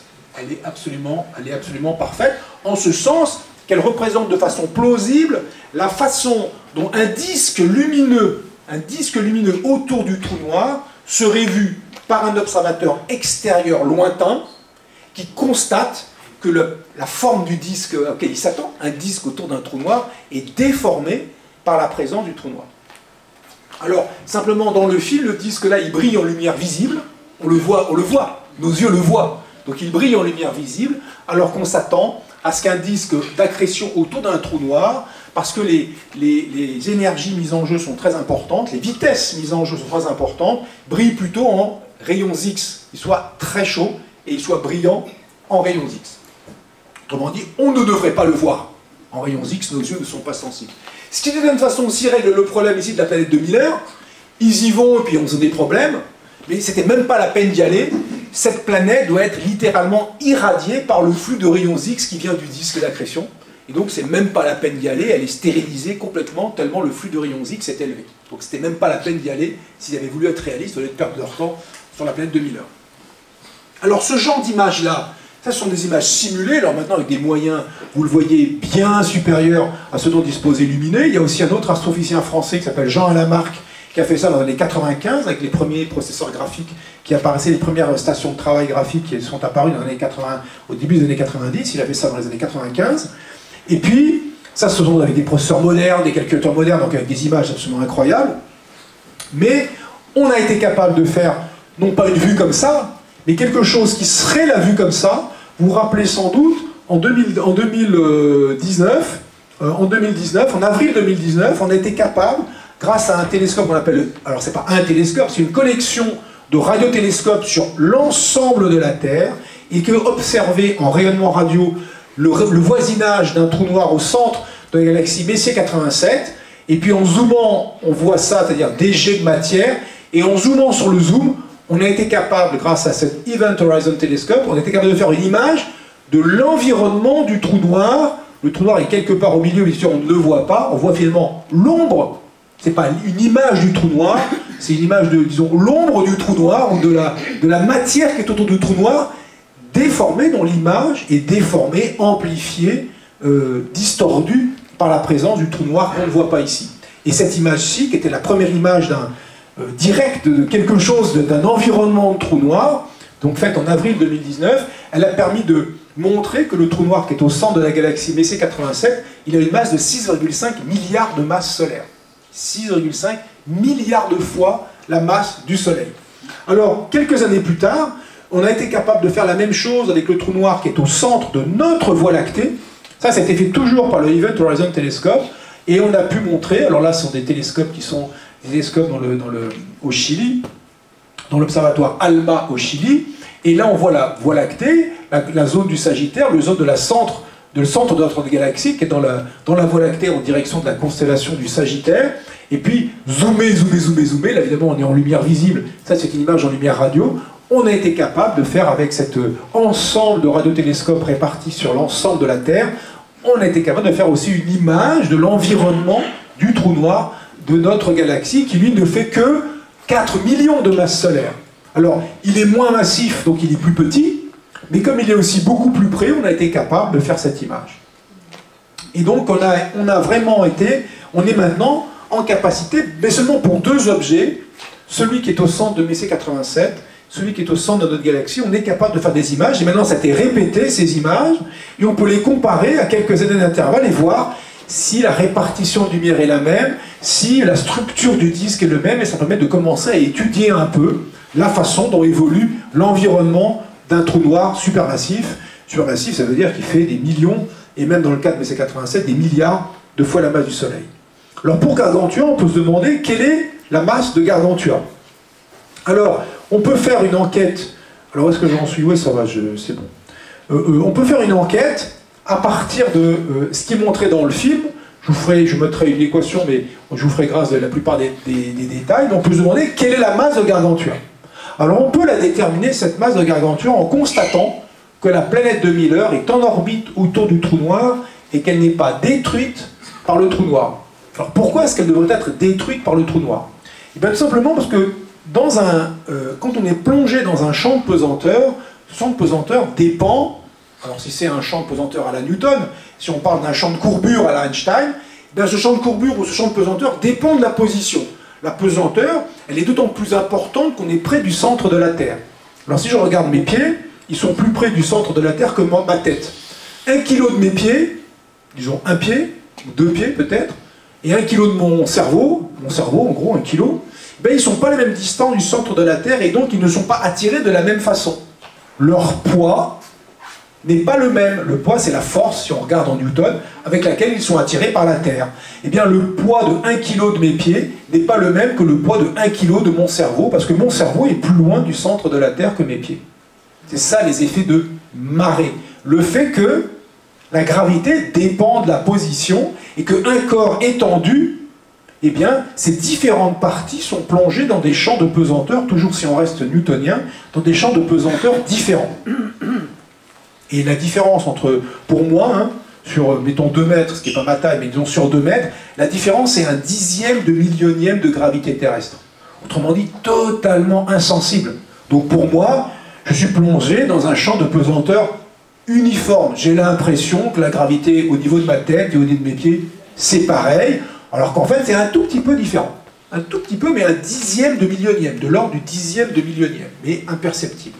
Alors, ces effets de marée, alors c'est pas évidemment en Normandie et singulièrement dans la baie du Mont-Saint-Michel que je vais apprendre ça, ça a des conséquences, ça s'appelle froidement les marées océaniques. Le fait que, si je prends la Terre, et il y a la Lune qui est là-bas loin, à 380 000 km, eh bien, les différentes parties de la Terre sont attirées par la Lune, mais celles qui sont sous la Lune sont plus attirées que celles qui sont de l'autre côté, et puis celles qui sont sur les bords, là, ben, elles sont attirées un peu sur le côté, parce que la Terre, elle a un rayon qui fait 6400 km à peu près. Et donc, les différentes parties de la Terre ne sont pas attirées de la même façon par la Lune. Ça, c'est du point de vue si je regarde de l'extérieur. Maintenant, si je mets dans le référentiel de la Terre, la conséquence, elle est ici. La Terre, elle semble avoir un étirement sous la Lune. Il y a des subtilités, parce que la Lune se déplace plus lentement que la Terre ne tourne sur elle-même. J'oublie tous les détails qui font le calcul d'une grande subtilité des marées. Mais l'essentiel est là, c'est qu'il y a un étirement de la Terre dans le sens dirigé vers la Lune, et il y a une compression de la Terre dans le sens perpendiculaire à la direction de la Lune. Ça, c'est le résultat des différences de force de gravitation exercées par la Lune sur les différentes parties de la Terre. Notez qu'il y a la même chose pour la Lune de la part de la Terre. La Lune elle-même subit des forces de marée de la part de la Terre. La gravité de la Terre n'est pas identique en tout point de la Lune, et ça fait ces différences de gravitation en ces différents points qui sont les forces qu'on appelle forces de marée. Et donc, du coup, on a une idée que les bourrelets, les parties océaniques les plus déformables, les liquides, vont se déformer, et ça fait 2 bourrelets océaniques, et on dit canoniquement que c'est la raison pour laquelle il y a 2 marées par jour. Il y a des endroits où il y a 1 marée par jour, il y a des endroits où il n'y a pas de marée, la vie est beaucoup plus compliquée. Mais essentiellement avec ça, on capture quand même l'idée que les bourrelets océaniques vont se déformer, et que ça explique le phénomène de marée, disons au rythme, typiquement dans la région, 2 marées par jour. 2 marées hautes par jour. Alors, il faut réaliser aussi que s'il y a des marées océaniques manifestes, il faut réaliser aussi qu'il y a des marées continentales. quand la marée est haute, ben, la croûte terrestre se soulève d'une trentaine de centimètres. Et du coup, à Paris, où on peine à voir les marées océaniques, la croûte terrestre se soulève de 30 cm. Et le laboratoire qui étudie les marées continentales est à Bruxelles. On peine à voir la mer de Bruxelles. Mais on peut déterminer la marée haute à Bruxelles, la marée continentale de soulèvement de la croûte terrestre sous l'effet des marées lunaires. 30 cm, et là où l'amplitude ici est plusieurs mètres. Donc les échelles ne sont pas les mêmes, sachant que les mètres dépendent beaucoup de la configuration des côtes. Enfin, c'est encore toute une affaire sur les marées.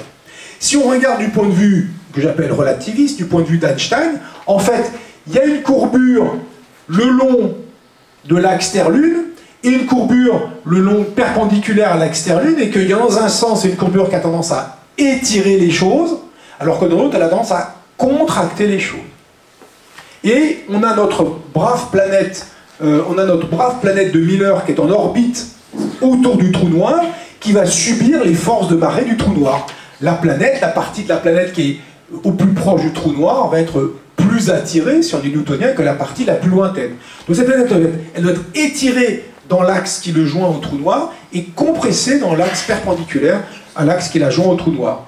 Et cette planète, elle garde son intégrité physique, elle est là, et comme elle est étirée, ça veut dire qu'elle est moins étirée que sa propre gravité qui lui donne sa forme sphérique. Et dans le cas de la Terre, évidemment, le problème ne se pose pas vraiment. La Terre n'est pas une planète extrêmement, pas un objet extrêmement massif. Et dans le cas d'un trou noir, les forces de marée peuvent être extrêmement importantes. Voilà l'idée, pour vous donner une idée, les forces de marée, je fais le calcul pour avoir l'air important, mais ce qu'il faut retenir, c'est que si vous êtes au voisinage d'un trou noir qui a une masse solaire, tout à son voisinage, il est là, il est là, en dessous de vous, à quelques mètres, vous subissez une force de marée qui correspond sur 1 mètre de distance à 8 milliards de gravité terrestre. Dit autrement, 1 mètre, c'est notre taille, un peu plus, 2 mètres. Mais sur une taille humaine, la différence entre les pieds sont tirés par le trou noir, vous êtes en train de tomber les pieds vers le trou noir, et la tête éloignée du trou noir. La différence de traction entre les pieds et la tête, c'est 8 milliards de gravité terrestre, c'est 8 milliards de fois votre poids. Inutile de vous dire que vous êtes déchiré étiré, déchiré par les forces de marée. Encore le terme technique, c'est spaghettifié. Vous êtes littéralement étiré, déchiré par les forces de marée. Au voisinage d'un trou noir, si je mets une masse solaire. Alors, vous voyez que dans la petite formule, pour ceux qui savent la lire, qui la comprennent, c'est en inverse du carré de la masse. Plus la masse est grande, plus les forces de marée sont faibles. Autrement dit, pour un trou noir comme le qui aurait la masse du Soleil, alors là, vous êtes vraiment foutu. Vous êtes tout près du trou noir, il fait 3 km de rayon, vous êtes à 10 mètres au-dessus du trou noir, vous êtes déchiré par les forces de marée. Maintenant, vous êtes à 10 mètres au-dessus d'un trou noir qui fait, on va dire, 100 millions de masses solaires, donc un énorme trou noir en masse. Il va faire 100 millions de fois la masse d'un trou noir qui est la masse du Soleil, il va faire 300 millions de kilomètres, vous êtes à 10 mètres au-dessus de son horizon, les forces de marée sont les mêmes que celles que l'on subit ici en ce moment. Et donc on peut s'approcher d'un trou noir sans être déchiré par les forces de marée, à condition qu'il soit très très très massif.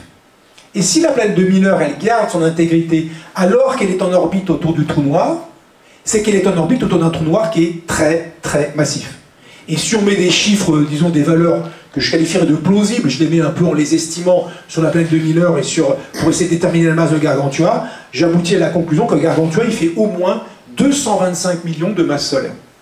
Donc vous voyez qu'avec seulement ce qui est dans le film, l'information qu'il y a une planète, disons de type terrestre, c'est ça mon hypothèse, qu'elle ressemble à la Terre par sa gravité et sa masse, que cette planète, elle est en orbite assez proche de Gargantua, alors Gargantua, on sait que c'est un trou noir très massif, qui doit faire au minimum 225 millions de masses solaires. D'accord? Donc vous voyez, oui, dites-moi. Alors, vous dites on est spaghettifié, oui. Mais en fait, nous, on se voit on se voit pas vraiment s'allonger, parce que tout le reste, tout le quadrillage est lui-même allongé. Tout le quadrillage. Oui, mais ce que vous sentez, vous, ce que vous allez ressentir, vous, je vais prendre un micro, voilà, on va changer, on va prendre un micro fil, je vais tirer un peu de fil. Il faut que ça marche.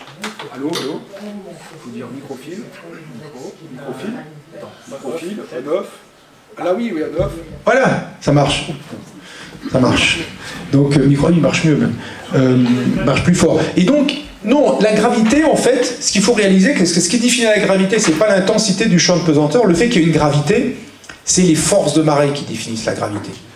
Et là, vous allez les ressentir, vous allez sentir que vous avez vous êtes déformé différemment entre vos pieds et votre tête, si vous êtes en position radiale, et vous allez sentir cette courbure de l'espace-temps, vous allez la sentir dans votre corps, au sens d'un étirement, parce qu'il y a des parties qui vont bouger, tomber plus vite que d'autres, et donc dans votre référentiel à vous, vous allez vous sentir étiré.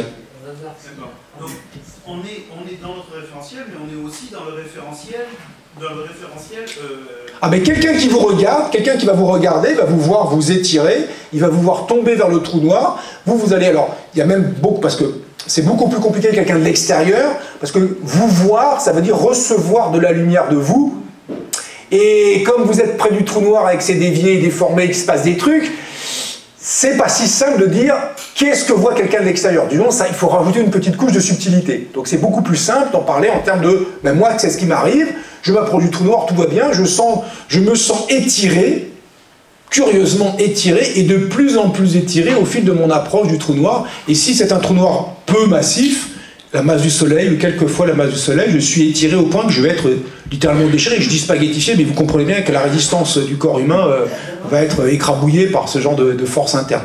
Oui, mais en fait, c'est le quadrillage qui est étiré. Oui, mais le quadrillage... Dans ce même quadrillage. Oui, mais ce quadrillage, c'est ça, c'est...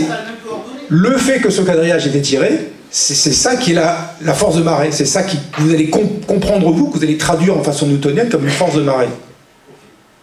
Et vous allez dire, bah, c'est bizarre, je suis déformé, j'ai une structure dans laquelle je suis qui me déforme. Alors, la Lune tourne toujours le même côté que la Terre, alors c'est à cause de ça.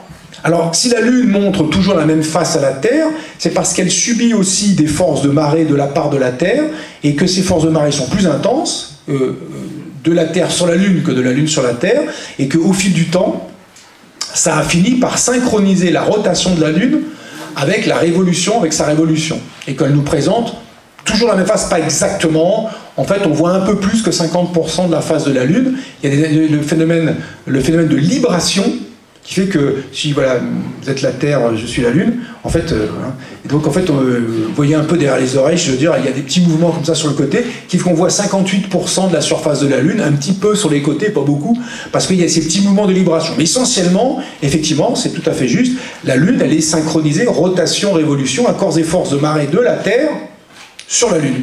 Et les forces de marée de la Lune sur la Terre ont un effet aussi de ralentissement de la rotation sur elle-même de la Terre, et qui a un effet, une conséquence supplémentaire, c'est un éloignement de la Lune. La Terre, elle ralentit de 2 millièmes de seconde par siècle, et la Lune s'éloigne de 3 cm par siècle à cause de ça. Et donc, dans un temps, en plusieurs dizaines de millions d'années, la Lune sera suffisamment éloignée pour que sa taille apparente soit plus petite que la taille apparente du Soleil, et on ne verra plus d'éclipse totale de Soleil, par exemple. Il n'y aura plus que des éclipses annulaires. Il faudra aller ailleurs pour l'éclipse totale, il faudra bricoler. Voilà, donc le fait qu'il y ait des éclipses totales, c'est un moment particulier, mais étendu dans le temps. Hein, c'est pas juste les 2 semaines qui précèdent et pendant 2 semaines. Vous voyez, ça va se chiffrer sur des millions d'années. Mais il y a longtemps, la Lune était plus près de la Terre.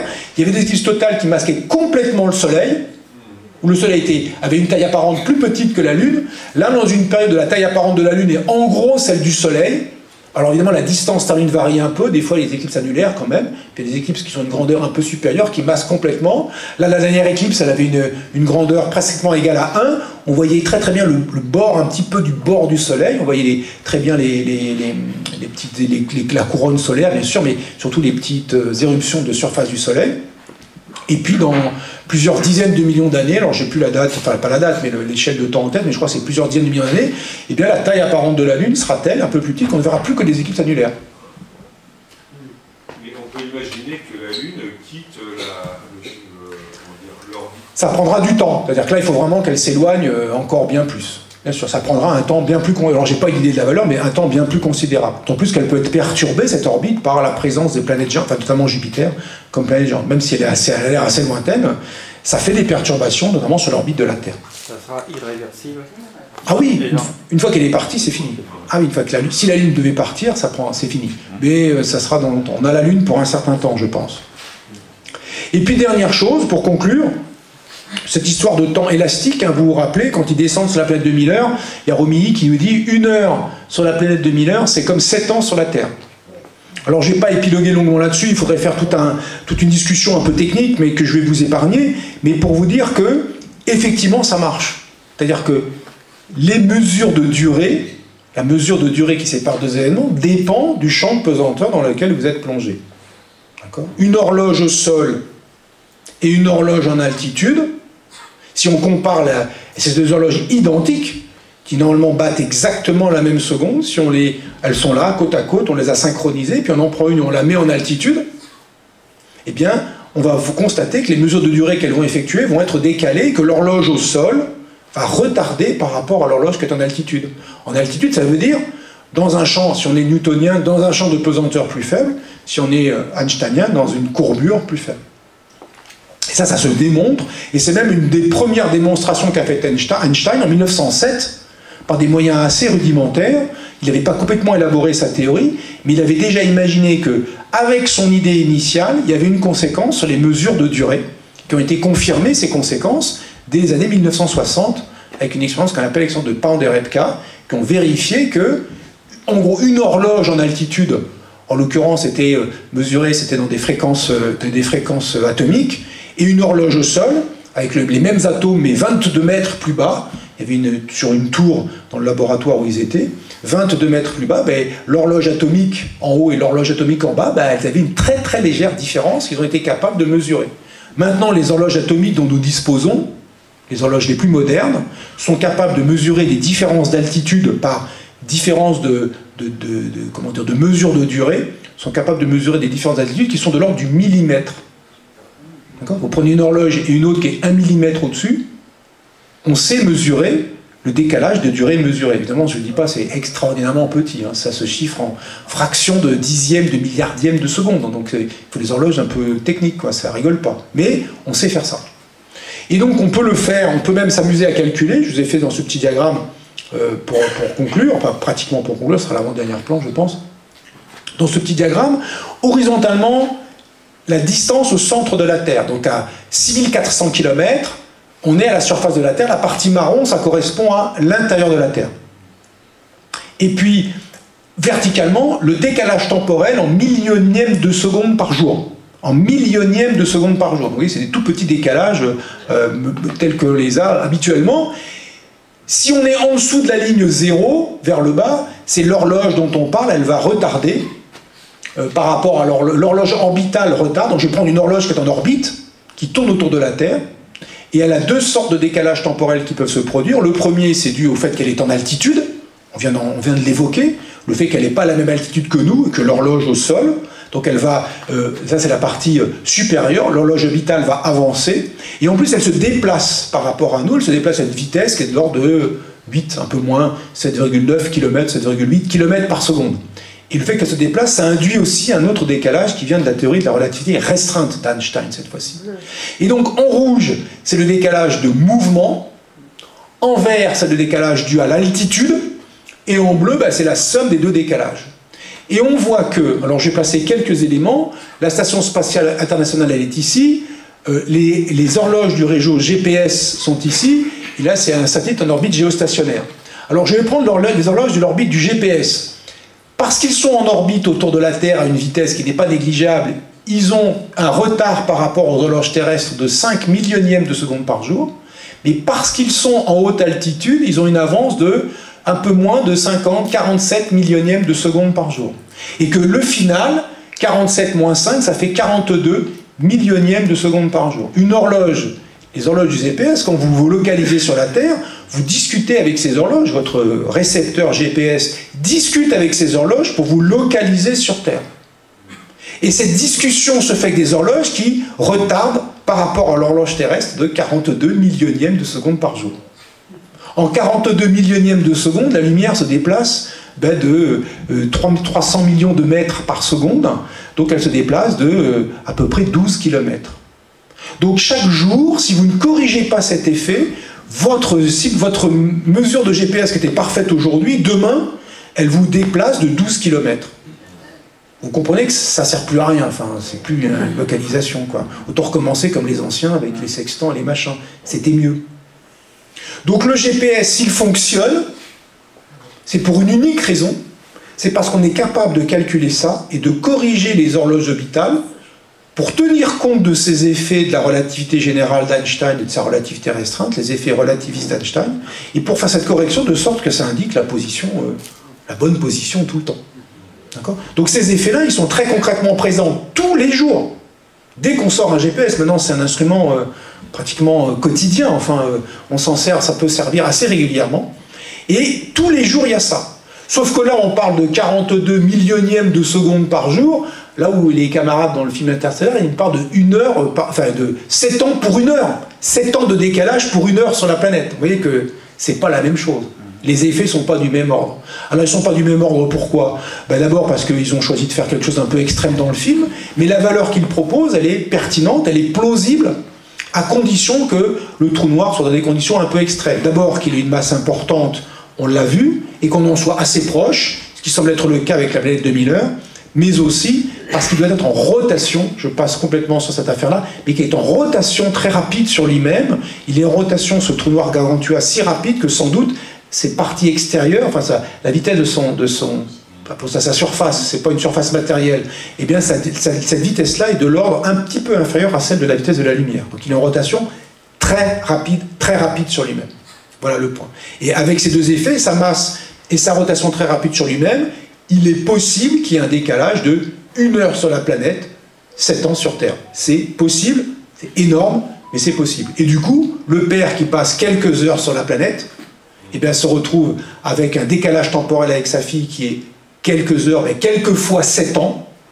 Au final, sa fille se retrouve plus âgée que lui, et ça rentre parfaitement dans le cadre de cette théorie. Donc il n'y a pas de mensonge de ce point de vue-là dans le film. C'est pas une sorte de, comme souvent dans les films de SF où il y a des inventions un peu spectaculaires, du genre on va plus que la lumière, on passe par des trous de verre, on fait des trucs incroyables. Là c'est plausible, c'est très extrême, mais c'est plausible. Voilà, puis je vais m'arrêter là parce que quand même ça fait 1 heure, enfin voilà, je vous ai bien bassiné là, et donc vous avez le temps de poser des questions maintenant si vous le voulez, de discuter un peu sur ce film, s'il y a d'autres effets, il y a plein d'autres choses à dire sur ce film. Là j'ai dit des choses plutôt, on va dire positives, où le film marche bien, il y a des trucs où c'est complètement faux, c'est nul et ça va pas du tout, mais si je vous dirai, je vous dirai quoi. Merci de votre attention.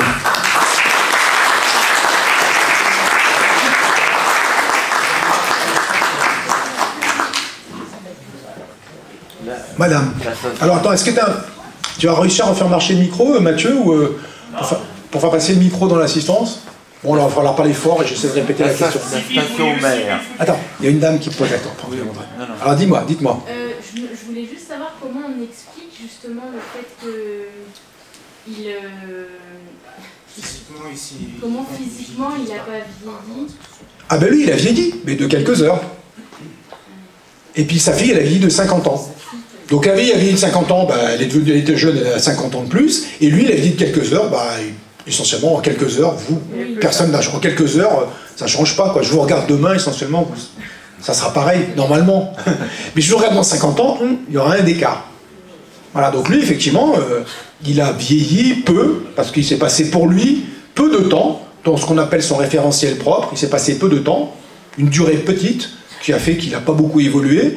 Par contre, le référentiel propre de sa fille, il s'est passé beaucoup de temps, et donc du coup, elle a beaucoup évolué, et donc quand ils reviennent, quand ils se recroisent, et qu'ils se remettent l'un à côté de l'autre, alors que pendant pas mal de la longue durée pour sa fille et les quelques heures pour lui, il était près du trou noir, il bricole près du trou noir, il fait ce voyage à grande vitesse aussi, quand il passe le trou de verre, il fait ce voyage à grande vitesse, donc il fait tout ça, ça lui donne un décalage temporel par rapport à sa fille, puis quand il revient, après ce long voyage, il revient, ils se remettent côte à côte, ils sont maintenant dans le même référentiel, la durée du voyage mesurée par lui, quelques heures, la durée du voyage mesurée par sa fille, 50 ans. Par exemple, 50 ans. Et du coup, il se regarde, elle est 50 ans plus vieille qu'elle était quand elle avait 12 ans, mais lui, il est quelques heures plus vieux que quand elle avait 12 ans. Et du coup, il est plus jeune qu'elle. Et ça, c'est très exagéré, exprès pour... Oui, bien sûr. Oui. Dans le cas du film, c'est pour faire quelque chose de très... En réalité, ça correspondra à quoi? Alors, dans la réalité, avec les vitesses qu'on a habituellement, Oui. je peux vous donner le cas des astronautes qui passent 6 mois dans la Station Spatiale Internationale.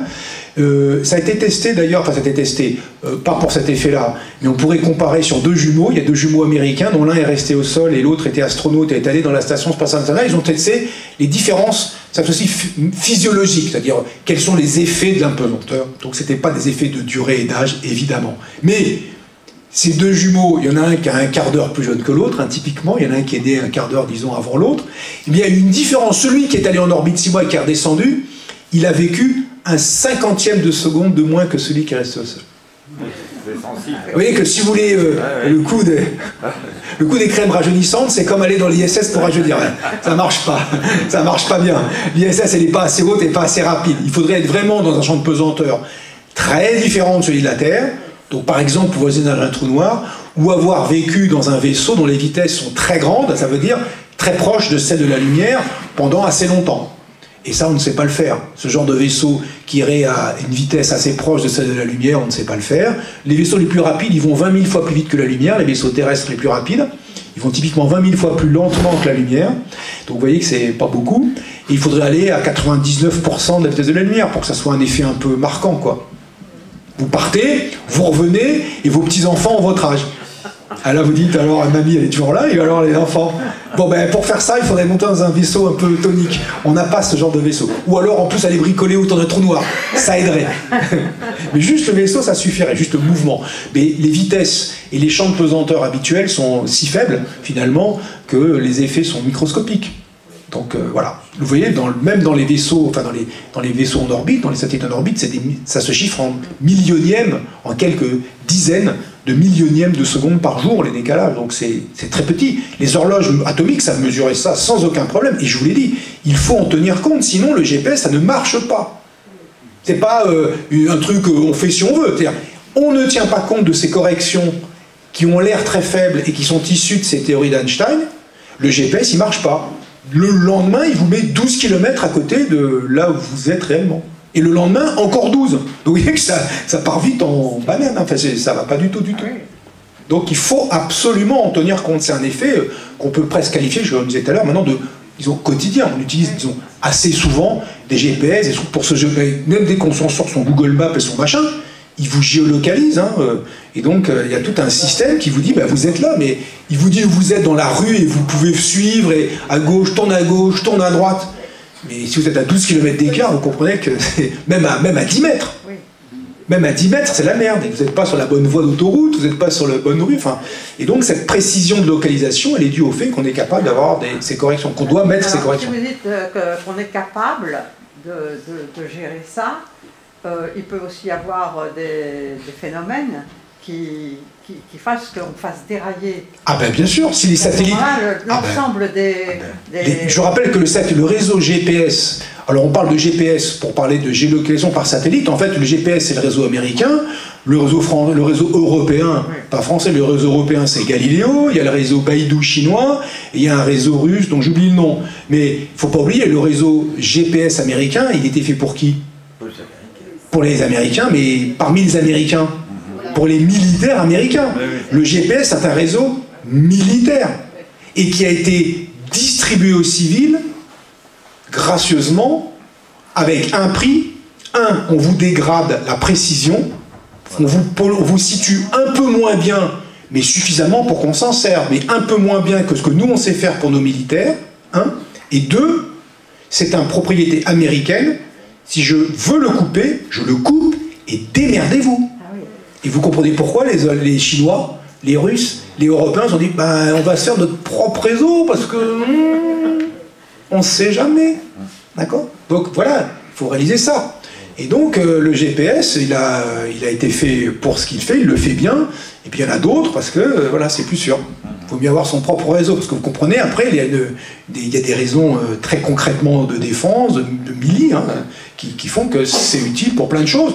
Pour la navigation, pour les avions, pour les bateaux, pour les bagnoles, pour plein de trucs. Mais si on coupe le GPS maintenant, si pour une raison ou une autre il est coupé, soit volontairement, soit parce que ça pourrait être coupé, par exemple, alors le GPS, mais plus généralement les communications par satellite, pourraient être coupées s'il y avait une éruption solaire un peu intense, comme l'événement qu'on appelle l'événement de Carrington de 1859. 1859, il n'y a pas eu beaucoup de conséquences, parce qu'on était encore à la télégraphie avec fil. Mais dans la télégraphie avec fil, il y a eu une éruption solaire suffisamment intense qui a frappé la Terre pour que ça fasse des étincelles dans les câbles de télégraphe. Alors s'il y a la même chose qui se produit maintenant, il y a des satellites qui vont être en PLS, quoi, comme on dit chez les jeunes. Il y a des satellites qui vont tomber en rade.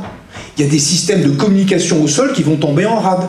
Et si ce même événement très intense, et sans doute très rare, les grands événements intenses, comme la chute des dinosaures, de météorites dinosaures ou d'autres, sont plutôt rares, si cet événement se produit, il y a déjà des gens, ils vont moins rire. Enfin, des gens, un peu tout le monde en fait. Parce qu'on dépend, on ne s'en rend pas compte, mais pour plein de situations quotidiennes, on dépend des communications satellitaires.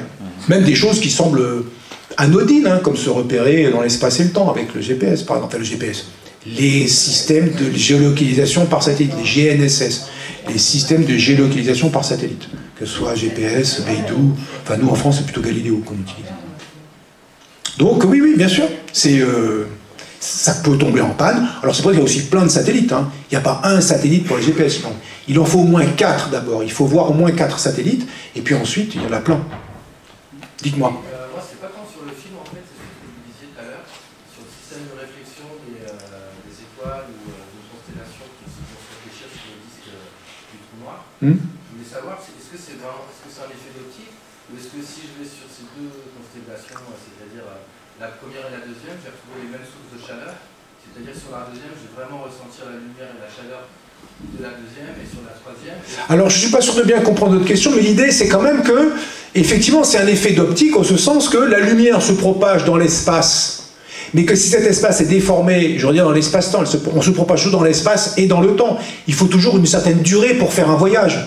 Quand on va de Granville à je sais pas, à Marseille, il y a une distance à parcourir, mais elle prend du temps, donc on se déplace toujours dans l'espace et dans le temps. Donc cet effet-là, la lumière se propage dans l'espace et dans le temps, et elle se propage, ça dépend du milieu. Si on se déplace, vous savez qu'il y a les phénomènes de réfraction, qui font que quand la lumière se déplace dans l'air et qu'elle rentre dans l'eau, la vitesse de la lumière dans l'air et la vitesse de la lumière dans l'eau ne sont pas la même, et ça va dévier les rayons lumineux. C'est ce qui fait, voilà, les instruments d'optique, ils fonctionnent comme ça, par ces phénomènes de réflexion, de réfraction de la lumière.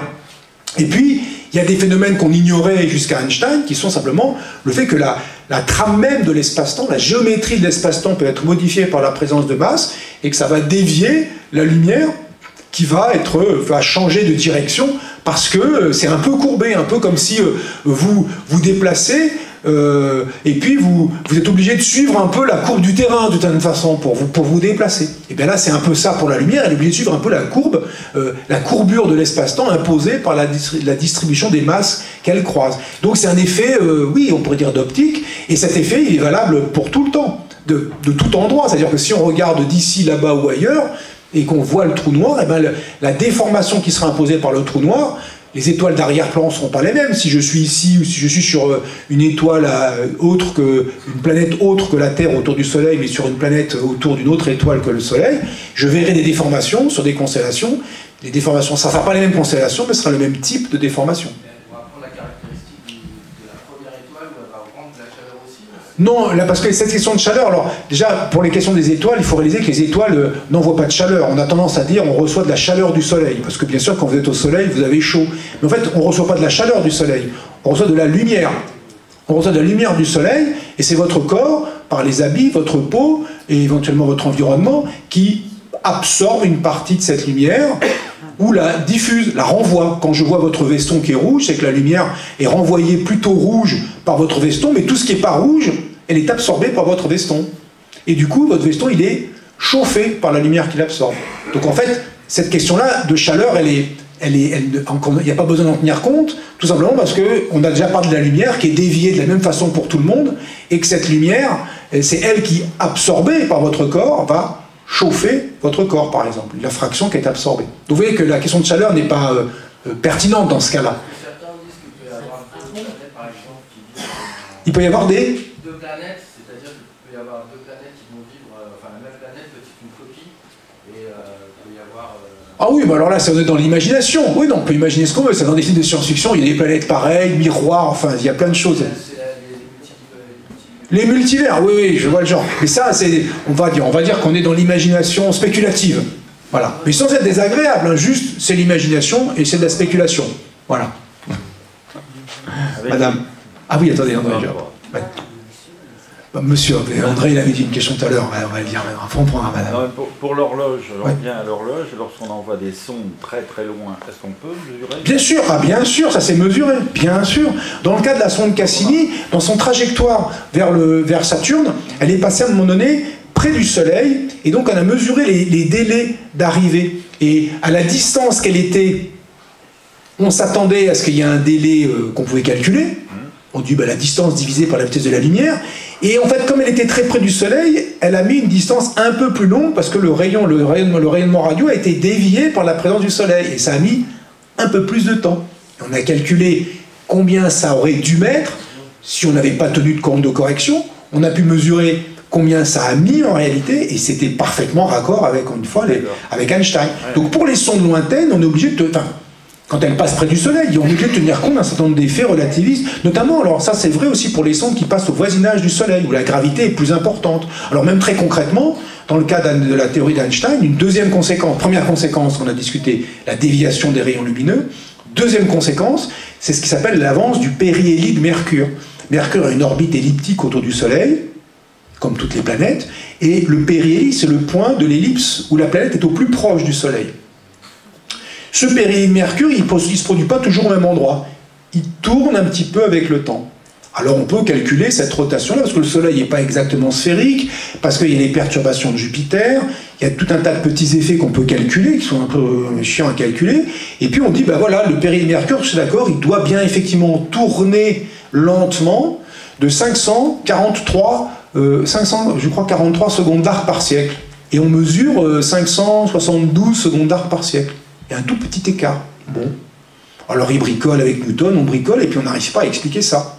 Alors à ce moment-là, qu'est-ce que se sont dit les gens? Ils ont retenté le coup de Neptune, les anomalies du mouvement de Neptune. Neptune, plutôt Uranus, ne semblait pas suivre exactement les lois de Newton de la gravité.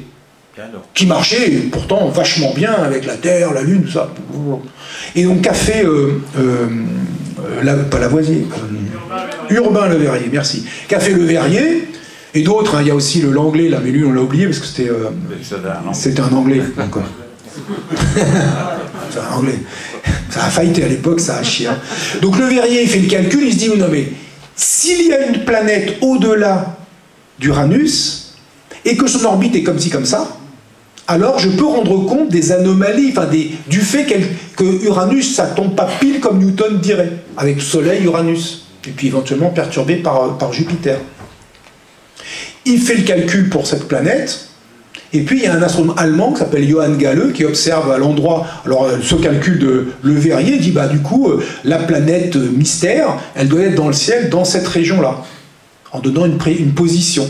Et Johann Galle, l'observateur allemand, observe ça et il trouve à moins de 1 degré, donc 2 diamètres lunaires, à moins de 1 degré de la position calculée par Le Verrier, il trouve la nouvelle planète. Alors là, je peux vous dire, gloire de la France, Le Verrier au sommet, enfin les Anglais écrabouillés.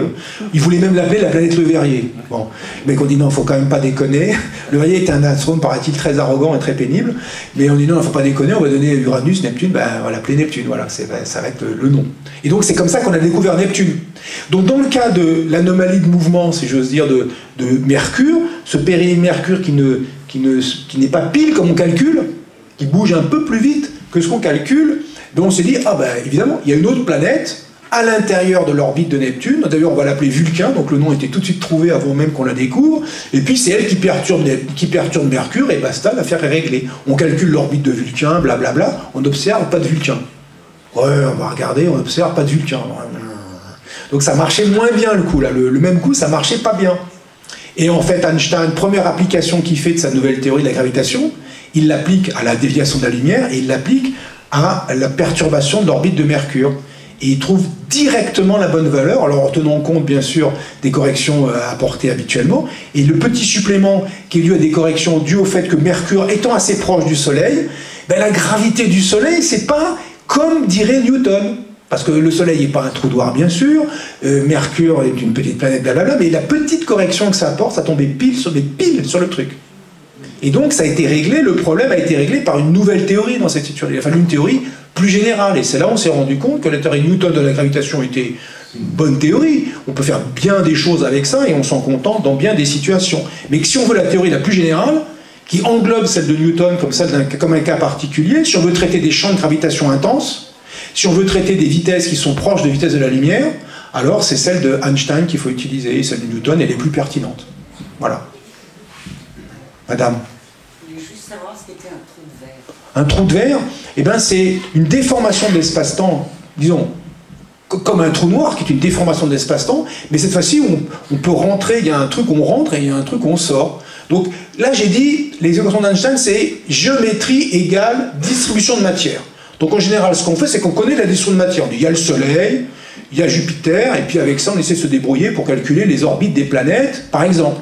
On dit, il y a un trou noir, il y a un astre qui a telle caractéristique, vas-y, c'est quoi, qu'est-ce qui se passe autour? On peut faire l'inverse, on pourrait dire, je vais faire un dessin géométrique, je vais dessiner une structure géométrique, une courbure de l'espace-temps comme ci, comme ça, c'est quoi la distribution de matière pour avoir ce truc? Et donc, ça a été fait, notamment alors par un des conseillers scientifiques du film, le conseiller même principal scientifique du film Interstellar, s'appelle Kip Thorne, qui est un physicien américain, qui est un spécialiste de relativité générale, et qui a eu le prix Nobel de physique pour les questions des ondes, un des trois qui ont eu le prix Nobel de physique pour l'observation directe des ondes gravitationnelles. Donc il connaît bien ces questions de gravitation, et donc avec un étudiant qui s'appelle Mark Morris, dans les années 80, ils ont dit on va faire le plan où il y a l'espèce de déformation, c'est un tuyau, et puis ça s'ouvre à un autre endroit, et cette déformation-là, je vais la décrire géométriquement, et ensuite, qu'est-ce qu'il faut comme distribution de matière pour faire ça? Ce genre d'objet s'appelle un trou de verre. C'est comme pour aller sur la surface de la pomme. Pourquoi un trou de verre? Sur la surface d'une pomme, vous êtes comme une pomme. Vous allez d'un endroit à un autre, bah oui, vous suivez la surface de la pomme, comme sur la terre, quoi. Mais les vers, ils s'emmerdent pas, les vers, ils mangent la pomme et ils traversent directo, ils vont tout droit. Donc c'est l'idée qu'il peut y avoir une sorte de raccourci dans l'espace-temps pour aller d'un endroit à un autre, le suivre le chemin, l'étoile elle est là-bas, bah j'y vais. Non, il y aurait, c'est une possibilité spéculative, ce qu'on n'en a jamais observé, et puis la distribution de matière qu'il faut pour ça, ça implique une matière dont on ne sait même pas si ça existe, une matière dont l'énergie de masse est négative, alors que d'habitude la matière ordinaire, vous et moi, et les télescopes et tout ça, c'est positif. Voilà. Donc un truc qu'on ne sait même pas, et probablement ça n'existe pas, en fait, qu'on n'en a jamais eu la trace. Donc oui, c'est quelque chose de très spéculatif, mais qui est cohérent avec la relativité générale d'Einstein, et à condition qu'il y ait des trucs spéciaux qui se passent, et qui pourraient expliquer qu'on pourrait aller d'un endroit à un autre par une sorte de raccourci, quoi. Voilà. Et ce serait bonheur, parce que ça permettrait... C'est l'idée, comme l'espace-temps est déformable en théorie d'Einstein, vous êtes à Granville et vous voulez aller à Marseille, qu'est-ce que vous faites? Bah, vous prenez votre voiture, vous roulez bêtement, et voilà. Et puis vous voulez aller vite à Marseille, bah, vous roulez plus vite. Parce que la durée du voyage, c'est la distance divisée par la vitesse. Donc il faut aller plus vite si vous voulez que ça passe moins de temps. Bon. Mais la distance divisée par la vitesse. Donc l'idée, c'est que la distance de Granville à Marseille, c'est fixé, quoi. Voilà, ça vaut, je sais pas combien, 900 km, puis c'est marre. Et puis donc, il faut augmenter la vitesse. Mais si vous êtes dans un espace-temps déformable, vous pourriez diminuer la distance, et sans augmenter la vitesse. Et la distance sur la vitesse, elle serait plus courte, et vous iriez plus vite, comme on dit, c'est-à-dire en moins de temps. D'accord? Et donc, en gros, la solution, c'est, vous prenez Marseille, vous tirez, vous faites un pas, vous lâchez Marseille, vous êtes arrivé. Je caricature, mais c'est un peu ça l'idée du trou de verre, vous voyez, on prend une manière de raccourci, et c'est pas facile à faire en pratique. Hein. Mais ça serait vrai pour une course de 100 mètres. Hein. Sur la course de 100 mètres, imaginez une piste élastique, si le gars, sur sa ligne de course, il prend l'arrivée, il l'approche, il fait un pas, il lâche tout, il est arrivé, il a gagné. Hein. Sauf qu'on a bien compris que pour la matière ordinaire, la matière solide, elle est indéformable, on comprend bien que c'est pas ça l'affaire. Mais l'espace-temps, la trame de l'espace-temps, elle est déformable, ça c'est ce que nous dit Einstein, elle est déformable par la présence de masse éventuellement mobile et d'énergie, ça peut être des champs électromagnétiques, et par les trucs bizarres qu'on peut imaginer existants en les mettant pour jouer avec des choses qui auraient, disons ça brutalement, une masse négative, ce qu'on ne constate pas dans la vie quotidienne. Mais bon, donc ça reste une spéculation, très grande spéculation, mais qui est cohérente avec une théorie qui fonctionne bien par ailleurs. C'est une conséquence d'une théorie qui fonctionne bien, mais qui nécessite des ingrédients très, disons, spéculatifs. Voilà, c'est ça le statut des trous de verre. Et on peut jouer avec, et du coup la science-fiction s'en est emparée, parce que c'est extraordinaire. Vous allez retrouver, hop là, vous êtes de l'autre côté, vous avez fait deux, en gros, vous avez fait 2 pas, hop là, vous êtes arrivé sur l'étoile lointaine, alors que les Gus, là, avec leur vaisseau, ils ont mis des plombs, quoi. Donc on fait des choses marrantes avec ça, évidemment. C'est l'absence de matière. C'est l'absence de matière. De quoi, le trou de verre? Oui. Non. Ah non, ben c'est comme le trou noir, c'est pas une absence de matière, c'est une matière très concentrée et qui fait l'objet de trou noir. Et là, pour les trous de verre, il faudrait une distribution de matière type trou noir, avec des compacités type trou noir, mais avec aussi des masses négatives. Pour faire un truc, on peut passer à travers. S'il n'y avait pas de matière, on pourrait aller, il n'y aurait pas de résistance. Ah oui, mais c'est pas une question de résistance, c'est une question de déformation, de pouvoir se déplacer sur un paysage de courbure, donc de gravitation, qui soit adapté à ça contracte les distances entre là où vous êtes et là où vous voulez aller. Et ça vous permet d'y aller en un pas, au là où, sans cette contraction artificielle, il aurait fallu faire plein de pas. Est-ce que je peux... l'expansion de l'univers serait accélérée maintenant, et j'ai lu des trucs sur l'énergie noire. Alors, cette question d'expansion de l'univers, elle est, comment dire, confirmée depuis longtemps. L'accélération de l'expansion, le fait qu'elle va de plus en plus vite, ça c'est une observation des années 95 ou 97, qui a donné le prix Nobel à ses découvreurs un peu plus tard. Et effectivement, il semble que l'expansion de l'univers soit accélérée. Le problème, c'est qu'on ne sait pas ce qui motive cette accélération. Et quand on parle d'énergie noire, c'est une hypothèse dont on ne sait même pas si elle est pertinente. Et cette énergie noire, elle pourrait être intéressante parce qu'elle a des propriétés un peu bizarres. Parce que s'il n'y avait que de la matière dans l'univers, l'expansion devrait être ralentie, puisque la matière elle a tendance à... si on pense newtonien pour se simplifier l'esprit, eh bien, ça devrait, la matière attirant la matière, toute cette matière dans l'univers en expansion, ça devrait ralentir l'expansion. Et comme elle est accélérée, c'est qu'il y a quelque chose qui joue contre la gravitation de la matière, contre le présence de cette matière. Et cette chose-là, c'est quelque chose qui serait antigravitationnel, avec masse négative, une énergie de masse négative, enfin, on peut jouer avec ça, il y aurait des précisions à faire, mais... Et donc cette énergie noire, pour l'instant, faute de mieux, on l'appelle énergie noire, mais une fois qu'on l'a nommée, on ne sait rien en dire de plus, et le nom, on l'a inventé exprès pour faire joli. Donc en fait, on ne sait pas ce qui motive la source de cette expansion accélérée qui semble être manifeste dans les observations. Donc là, on est en recherche, donc l'instrument qui s'appelle... Dune, qui s'appelait Dune, qui s'appelle maintenant Euclide, qui est là pour observer ce qu'on appelle le secteur sombre de l'univers. C'est encore du jargon complètement inadapté à mon sens, mais l'idée qu'on va essayer de cartographier, la matière noire, donc cette matière dont on ne sait pas ce que c'est et qui semble être présente pour expliquer que les galaxies tombent plus vite que ce que semble indiquer leur simple masse lumineuse, et deuxièmement pour cartographier cette énergie noire qui semble être nécessaire selon les modèles, mais sur des hypothèses, pour expliquer l'accélération de l'expansion. Et donc là, on espère mieux comprendre en observant mieux ou plus longtemps, différemment. Mais c'est pas acquis du tout.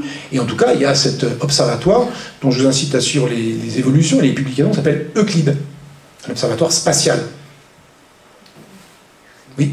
J'ai une question.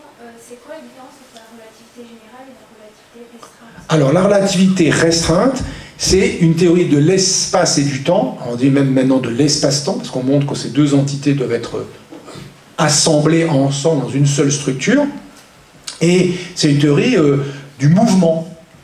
Et quand on se déplace à des vitesses importantes, qu'est-ce que ça change sur la mesure des durées, par exemple? Habituellement, tu dis rien. Je me déplace et je mesure des durées, je vois un objet qui est lâché, qui tombe sur le sol, ça prend 5 secondes, moi je le vois 5 secondes, toi qui te déplaces très vite par rapport à moi, tu dis, 5 secondes. Tu penserais 5 secondes, en fait non. Et donc c'est une théorie de l'espace et du temps. Alors que la relativité générale, c'est une théorie de la gravitation qui s'inscrit dans cette théorie de l'espace et du temps, qui prend cette théorie de l'espace et du temps comme ingrédient initial. Plus la constatation d'Einstein, quand je suis en chute libre, la gravité peut s'effacer. On peut, entre guillemets, effacer la gravité par un changement de référentiel approprié, qui est le référentiel en chute libre. Voilà. Donc, la relativité générale, c'est une théorie de la gravitation. La théorie restreinte, c'est une théorie cinématique. On peut mettre de la dynamique dedans aussi. On pourrait écrire le principe fondamental de la dynamique en relativité restreinte. On peut en faire une théorie dynamique, mais qui ne tient pas compte de la gravité. C'est une théorie sans gravitation. la relativité restreinte. Il ne faut pas qu'il y ait de gravitation dedans. Et pourquoi il ne faut pas qu'il y ait de gravitation dedans? Parce que c'est la gravitation de Newton. Si on veut l'intégrer dans la relativité restreinte, le problème fondamental est le suivant. La théorie de Newton est une théorie de la gravité d'interaction à distance instantanée. Instantanée. Alors que dans la relativité restreinte, il y a une vitesse maximum qui est la vitesse de la lumière. Donc il ne peut pas y avoir d'interaction instantanée en relativité restreinte. On peut comme ça gérer toutes les interactions microscopiques, la physique quantique notamment, l'électromagnétisme, et la seule interaction qu'on ne peut pas intégrer dans la relativité restreinte, c'est la gravitation, parce que dans la théorie de Newton, c'est une interaction à distance instantanée. Et ça colle pas. Et donc pour intégrer la gravitation, ben, Einstein a dû faire un effort considérable qui a abouti à la relativité générale. Voilà, qui est une théorie de la gravitation où la gravitation n'est pas instantanée. Ce qui veut dire que la Terre tourne autour du Soleil, le Soleil disparaît d'un coup. Qu'est-ce qui se passe pour la Terre? En théorie de Newton, instantanément la Terre continue à aller en ligne droite à vitesse constante, la vitesse qu'elle avait au moment où le Soleil a disparu. En théorie d'Einstein, la Terre continue à faire son orbite autour du Soleil jusqu'à ce que l'information « le Soleil est disparu » lui soit parvenue, qui lui parvient à la vitesse de la lumière. Donc elle fait encore un petit bout, et pendant 500 secondes, c'est la durée qui sépare le Soleil et la Terre en secondes lumière, la distance qui sépare le Soleil et la Terre en secondes lumière. La Terre fait encore un petit bout pendant 500 secondes, puis va en ligne droite à vitesse constante. Donc là, ça change les choses. Donc c'est une théorie de la gravitation, la relativité générale, et une théorie de l'espace-temps. Voilà. Dernière question? Les ondes gravitationnelles sont observées? Oui, bien sûr. Elles sont observées directement. Ça, c'est depuis 2015, excusez-moi, depuis 2015. On les observe directement grâce aux grands détecteurs d'ondes gravitationnelles, les deux américains, LIGO, détecteur européen Virgo, et il y a un détecteur qui s'appelle Kagra, un détecteur japonais qui est en construction, et on les observe directement depuis 2015. Et on connaît, on soupçonne leur existence, c'est une conséquence directe de la relativité générale d'Einstein.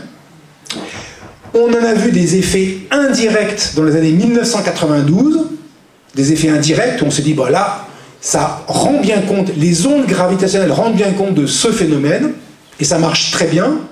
Et détection directe depuis 2015 grâce à ces grands détecteurs, et maintenant c'est régulier. Alors ils sont régulièrement en maintenance pour améliorer leur qualité. C'est tellement sensible qu'il faut toujours tout bien serrer les boulons, si j'ose dire, et puis améliorer leur performance, et puis s'assurer qu'ils fonctionnent en même temps. Ça aide, ça facilite la localisation des sources d'ondes gravitationnelles. On les détecte directement maintenant. Absolument, c'est devenu un nouveau moyen. Pas encore majoritaire de loin par rapport à la lumière. La lumière reste encore ultra majoritaire en astrophysique, bien sûr, mais les particules aussi, détection des neutrinos, de tout un tas de particules cosmiques, et les ondes gravitationnelles, absolument. Et c'est une conséquence de la relativité générale d'Einstein. Mais le concept de graviton a toujours un sens. Ça n'a pas de sens, au sens qu'on n'a pas détecté, c'est l'hypothétique particule qui serait une conséquence de la quantification de la gravité, ce que personne n'a réussi à faire à maintenant. Donc il y a des choses, on les a nommées avant même d'être capable de les montrer existantes et de faire la théorie qui justifierait qu'on puisse les nommer. Vous voyez, donc des fois la science elle avance un peu en disant comme Vulcain, c'est qui les boss? Et en fait, camarades scientifiques, attends, calmos, hein, on peut l'appeler graviton si ça fait plaisir, mais du calme. C'est le statut philosophique de cet objet-là, c'est un nom donné à l'hypothétique chose qui serait éventuellement observable si on arrivait, un, à faire la manip, et deux, à écrire la théorie qui d'abord permet de faire la manip. Parce que la manip, on ne la fait pas toujours comme ça. Des fois, la manip, elle est faite pour détecter quelque chose qu'on s'attend à voir. Type, le boson de Higgs. Le LHC était construit. L'amélioration de l'accélérateur du CERN, pour en faire maintenant le LHC, on s'appelait le LEP, c'est devenu un accélérateur de protons, avant que c'est un accélérateur d'électrons. Et bien, cette amélioration a été faite spécifiquement en disant, le cahier des charges qu'on veut remplir, si le boson de Higgs, il est comme on croit qu'il est, c'est ça. Et donc, on a fabriqué la machine pour remplir ce cahier des charges. Et il se trouve que ça a marché. Mais on a fixé le cahier des charges en fonction de ce qu'on espérait observer. C'est la même chose pour les ondes gravitationnelles. Le cahier des charges des instruments a été fait en fonction de ce qu'on espérait, ce qu'on s'attendait à voir. Si on se trompait, on n'aurait pas vu ce qu'on s'attendait à voir, parce qu'on n'avait pas bien calculé le truc. Ça a marché. mais voilà, c'était... il y a une part de coup de peau, c'est-à-dire que la théorie finalement marchait bien, c'est pas de coup de peau, c'est la théorie finalement était bien fonctionnelle, elle a donné des bonnes indications. Mais sinon elle serait dysfonctionnelle, ce qui était intéressant aussi. Ça veut dire que c'était pas bon, ou on s'est trompé dans les calculs, ou on a merdé dans la fabrication, mais ça veut dire qu'il y aurait peut-être quelque chose à faire dans la théorie, donc ce qui était aussi intéressant. Si on n'avait pas vu le boson de Higgs, je pense que les physiciens des particules étaient au moins aussi contents que de l'avoir vu, parce que maintenant qu'ils l'ont vu, il n'y a plus rien à voir. Ils sont littéralement en situation, ils n'ont plus de prédiction que les instruments peuvent vérifier, donc ils sont dans la merde. Ils disent des trucs, graviton, blablabla, et il n'y a pas les machines pour les voir, donc on est dans la merde. Alors qu'ils n'auraient pas vu le boson de Higgs, waouh, ce qu'on a dit avant, ça marche pas, oui, il faut réfléchir, il y a des calculs à faire et tout ça. Donc ils auraient été aussi contents, mais d'une autre façon. Et X n'aurait pas eu le prix Nobel, c'est tout. À quelle vitesse se déplacent les ondes gravitationnelles? Les ondes gravitationnelles se déplacent à la vitesse qui est invariante par changement de référentiel, la vitesse qui est la même dans tous les référentiels, qui se trouve être expérimentalement la vitesse de la lumière. Donc en fait, il y a deux notions, il faut bien réaliser que quand on dit vitesse de la lumière, on peut dire deux choses distinctes. Un, la vitesse d'un objet physique s'appelle lumière. Ça c'est une chose. Et d'autre part, une vitesse qui est issue de la relativité restreinte, quand on construit la relativité restreinte maintenant de façon moderne, sans passer par les linéaments qu'a suivi Einstein, et qui étaient dus à l'époque où il était, c'est pas lui faire injure que dire il était dans le temps où il était, il a construit comme il a pu, et il a fait un boulot, respect, quand même respect pour le camarade Einstein, mais on peut construire la relativité restreinte d'Einstein sans faire référence à la lumière, alors que lui, il a fait explicitement référence à la lumière. On peut la construire sans faire référence à la lumière, avec des hypothèses, avec 4 hypothèses très larges, que l'espace est homogène et isotrope, que le temps est uniforme, et que la causalité est respectée, quel que soit le référentiel auquel vous êtes. Si un événement est la cause d'un autre, dans tous les référentiels, cet événement sera la cause du suivant. D'accord ? Que la causalité ne soit pas perturbée par le changement de référentiel. Avec ces 4 hypothèses très générales, on peut construire la relativité restreinte, et spontanément de cette construction, qui devient très technique, émerge une quantité qui a les dimensions d'une vitesse et qui est la même dans tous les référentiels. Donc la construction de la relativité restreinte, disons, moderne, sans faire référence à l'électromagnétisme, fait spontanément émerger une quantité qui a les dimensions d'une vitesse et qui est la même dans tous les référentiels. Une vitesse invariante par changement de référentiel. D'habitude, ça c'est carnaval, ça. On dit, attends, il se fout de ma gueule. Quand une voiture croise une autre, une voiture va à 100 km/h par rapport au bord de la route, l'autre va à 30 km/h, l'une par rapport à l'autre, elles vont à 100 plus 30, 130 km/h. Là, je suis en train de dire qu'il y a une vitesse, je la vois passer, c'est la vitesse, et je me déplace, je la remesure, c'est la même vitesse. C'est pas la somme des deux, ou je sais pas quoi. Donc il y a une vitesse invariante par changement de référentiel qui est la vitesse de propagation de l'information causale. Cette vitesse-là, expérimentalement, il se trouve que c'est la vitesse de la lumière. Et la pression relative actuelle, c'est 10 puissance moins 17, donc vous voyez, ça fait 100 milliardièmes de milliardièmes près. La vitesse de la lumière est la même dans tous les référentiels. Donc la vitesse de la lumière, c'est 1, celle d'un objet physique qui s'appelle lumière, 2, la vitesse invariante par changement de référentiel, qui est un truc beaucoup plus général. Et la onde gravitationnelle, la seule façon qu'elles ont de se propager dans l'espace-temps, c'est à la vitesse invariante, qui se trouvait être celle de la lumière. Donc c'est pour ça qu'il y a une espèce de hiatus un peu bizarre, on dit les ondes gravitationnelles se déplacent à la vitesse de la lumière, mais quel rapport entre la gravitation et la lumière? C'est pas entre la gravitation et la lumière, c'est entre la gravitation et cette vitesse invariante, qui se trouve être en pratique celle de la lumière. C'est pour ça que ce hiatus il est fréquent. Et du coup, les ondes radio vont à la même vitesse? Absolument. Les ondes radio, c'est de la lumière. Les rayons X, c'est de la lumière. Les micro-ondes de votre four à micro-ondes, c'est de la lumière. Les ondes infrarouges, les infrarouges, c'est de la lumière. Les ultraviolets, c'est de la lumière. Tout ça, c'est de la lumière. Donc, c'est la vitesse de la lumière. Dans le vide, j'aurais dû dire à chaque fois dans le vide, la même valeur, 300 000 km par seconde, et après, ça dépend du milieu. La vitesse de la lumière dans l'eau et dans l'air n'est pas la même. Mais dans le vide, 300 000 km par seconde pour toutes les ondes électromagnétiques. La lumière, les ondes radio, les rayons gamma, les rayons X, tout ça c'est de la lumière. Voilà. Merci à vous. Merci à vous. Bonne soirée, je ne vais pas noyer sous le poids de la science. T'inquiète pas pour la noyade, je pense qu'on va voir ce qu'il faut comme eau dehors.